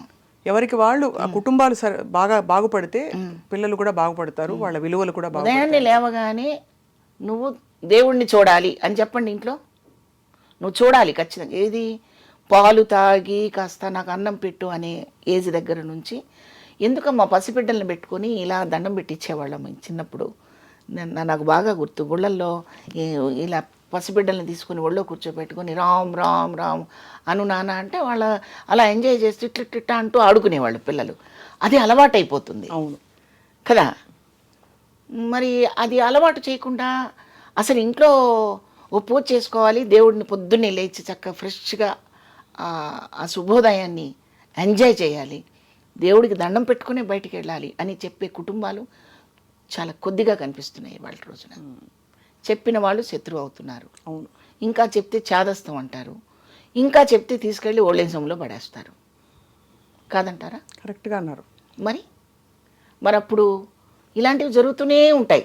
అవును. మనం ఆ తర్వాత అయ్యో అలా జరిగిందండి, పలానా చోట అలా జరిగిందండి, అయ్యో అయ్యో అని మనం ఏదో చాలా ఒడ్డున్న ఉన్న వాళ్ళలాగా మనం మాట్లాడుకుంటూ ఉంటాం. కాలిపోయిన వాడు బాధపడి పడుతూనే ఉంటాడు. పర్ఫెక్ట్గా చెప్పారండి. ఐ థింక్ ఇది చాలా అవసరమైన విషయం మీరు చెప్పింది. అందరూ ఎవరికి వాళ్ళ పరిస్థితుల్ని ఒక్కసారి పరిశీలించుకోవాలి. మనం ఎలా పెంచు. ఇప్పుడు షాప్కి వెళ్తే రకరకాల డ్రెస్సులు అడుగుతారమ్మా పిల్లలు. మనకంటూ ఒక గిరిగీసి పెట్టాల్సిందే. ఆ బౌండరీస్ లేకపోతే పెట్టాల్సిందే. నేను తప్పు మాట్లాడుతున్నాను అస్సలు లేదండి. అంటే ఇది రకరకాల మీరు అన్నట్టు పాత పద్ధతులు మళ్ళీ రావాలి. ఆ వస్తేనే కొంచెం కొద్దో గొప్ప అర్థం అవుతుంది. అంటే ఇండిపెండెన్స్ ఇవ్వడం, పిల్లల వ్యక్తిత్వానికి కూడా విలువ ఇవ్వాలి అనే ఒక థియరీ ఇప్పుడు ఉంది. ఆ థియరీలో మనకి దానికి ఏంటంటే దానికి కూడా సరైన ప్రమాణాలు, సరైన బౌండరీస్ ఉండాల్సిన అవసరం ఉంది. ఏది పడితే అది, లేదు అశ్రద్ధ చేసో షార్ట్ కట్స్ వెతుకుంటే మాత్రం ఆ పిల్లలు కూడా అలాగే. ఈ ప్రేమ వ్యవహారాల దాకా కూడా వచ్చినప్పుడు, ఈ ప్రేమలు కన్నమ్మ గారి టైంలో, సావిత్రి గారి టైంలో, బి సరోజాదేవి గారి టైంలో, ఇంకా అంతకు ముందు ఉన్న కాంచనమాల గారి టైంలో కూడా సినిమాల్లో ప్రేమలు, ప్రేమించుకోవడాలు, ప్రేమలు విడిపోవటాలు, ప్రేమించిన వాడి కోసమే బతకడాలు సబ్జెక్టు చాలా ఉన్నాయి. కానీ మీరు ఎక్కడన్నా వాళ్ళు వెళ్ళి హోటల్లోకి వెళ్ళి కూర్చోవడము, లేకపోతే తల్లిదండ్రులకు చెప్పకుండా వెళ్ళిపోవడం లాంటివి ఎక్కడన్నా ఈ సినిమాలన్నా మీరు చెప్పగలరా? చాలా తక్కువ. పార్కుల్లో ఉండేవి. పార్కులో లేదమ్మా ఆ పార్కులోనే కదండి స్టెప్పులు, డ్యూట్లన్నీ. కరెక్టేనమ్మా. ఆ పార్కుని కూడా వీడి ఊహ ఎంత లాజిక్గా చెప్తాడంటే డైరెక్టరు, పార్కుకి వెళితే అక్కడ ఎంజాయ్ చేస్తే, అక్కడ సరదాగా పాటలు పాడుకుంటే అనేది ఊహించుకొని అన్నట్టుగా మనకు చెప్పేవాళ్ళే తప్పితే సాయంత్రం అక్కడికి వచ్చే నువ్వు అన్న దాఖలా చాలా తక్కువ. అవునా కదా చెప్పండి. అంటే ఆ క్యారెక్టర్ మెచ్యూరిటీని బట్టి, ఆ చొరవని బట్టి పెట్టేవాళ్ళే తప్ప ఆ సీన్స్. నేను 6కి పలానా క్లబ్కి వస్తున్నాను అక్కడికి వచ్చి అనే అంత కల్చర్ మనకు అప్పుడు కల్చర్ లేదు. క్లబ్ అనేది అసలు అవుట్ ఆఫ్ క్వశ్చన్. ఫాస్ట్ అసలు ప్యాంట్ వేసుకోవడమే లేదు కదా ఆ రోజుల్లో సినిమాల్లో. ఇప్పుడు మీరు అన్నది రైటే. ఈ కాలానికి కొన్ని విషయాలు మారినా కూడా పునాదులు అలాగే ఉండాలంటున్నారు. పునాదులు మన ఆలోచన పద్ధతిగా ఉండడం అనేది, అది ఖచ్చితంగా పిల్లలు అలవర్చే బాధ్యత మందే 100% మందే. మొక్క పెట్టిన దగ్గర నుంచి దాని ఎదుగుదలకి బాధ్యత మనదే. అడ్డదిడ్డంగా పెరిగిపోవడానికి మనం అవకాశం ఇచ్చేసేసి వాడు చెడ్డాడంటే మాత్రం అది కరెక్ట్ కాదు. నేను అనుకుంటున్నాను. ఇక్కడ నేను ఎవరిని క్రిటిసైజ్ చేయటం లేదు. నాకు కుటుంబం ఉంది, నాకు కొడుకున్నాడు, నాకు మనవలు ఉన్నారు, నా ఇరుగు పొరుగు వారిని నేను చూస్తున్నాను, గమనిస్తున్నాను. కానీ మనం ఎవ్వరికీ చెప్పే అర్హత లేదు. కానీ ఇప్పుడు నేను ఎందుకు చెప్తున్నానంటే ఛానల్ ద్వారా నాకు అవకాశం ఇచ్చారు. నేను ఇంటికి వెళ్ళి తలుపు కొట్టి అమ్మ మీరు ఇలా ఉండండి అంటే లాడ్జి లెంపకాయ కొడతారు వాళ్ళు. లేదు లేదు, మీరు అన్నది రైట్. లేదమ్మా, వినరు. అవును, ఛానల్ ద్వారా చెప్పే చొరవ అవకాశం నాకు దొరికింది కాబట్టి ఇప్పుడు ఇలా నేను ధైర్యంగా చెప్పగలిగాను. కానీ ఎవరింటికన్నా వెళ్ళి అమ్మ మీరు చక్కగా కుంకుమ బొట్టు పెట్టుకోండి అమ్మా, పిల్లలు ఎదిగొచ్చారు కదా, పెళ్ళిడికి వచ్చేసారు కదా, చీర కట్టుకోండి అమ్మా అన్నాను అనుకోండి, వాళ్ళని లెగాదిగా చూసి మరుసటి రోజు నుంచి తలుపు కూడా తీరు. స్వేచ్ఛ పేరుతో అంగాంగ ప్రదర్శనలు చేసేసుకుంటుంటే బిడ్డల దగ్గరే మనము ఆ బిడ్డల మనసులో పవిత్రమైన భావనలు ఎలా వస్తాయనేది నా ఆర్గ్యుమెంట్. అది ఒక ఏజ్ పెరుగుతున్న కొద్దీ వాళ్ళకి బాడీలో వచ్చే చేంజెస్, మనసులో వచ్చే మార్పులు ఎలా ఉంటాయనేది తల్లిదండ్రులకే బాగా తెలుసు. కాబట్టి మనం చాలా పద్ధతిగా, చాలా క్రమశిక్షణగా ఉంచుకోవాల్సిన బాధ్యత మనకే ఉందని నా ఉద్దేశం. మంచి మాట చెప్పారు శివపార్వతి గారు. యాక్చువల్లీ మీరు ఐ థింక్ మీ కొత్త అవతారం నెక్స్ట్ ఒక మంచి రియాలిటీ షోలో, నిజంగా మీరు ఒక రియాలిటీ షో చేయాలని మా అందరి కోరిక. అవునా? ఆ రియాలిటీ షోలో మీరు తప్పకుండా ఈ విషయాలని పరిష్కరించి విడమర్చి చెప్పే ఒక పాత్ర మీకు రావాలని మేము కోరుకుంటున్నాం. అది రియల్గా శివపార్వతి గారు, నాట్ పాత్రలు కాదు, మీరుగా ప్రత్యక్షం అవ్వాలని మా కోరిక. అది త్వరలో నెరవేరాలని కోరుకుంటున్నాం. తప్పకుండా. Thank you. Thank you so much ma'am. మీ సమయం వాళ్ళకి కేటాయించి మాకు చాలా విషయాలు చెప్పారు. మీ ప్రయాణంలో చాలా విషయాలు కూడా తెలుసుకున్నాం.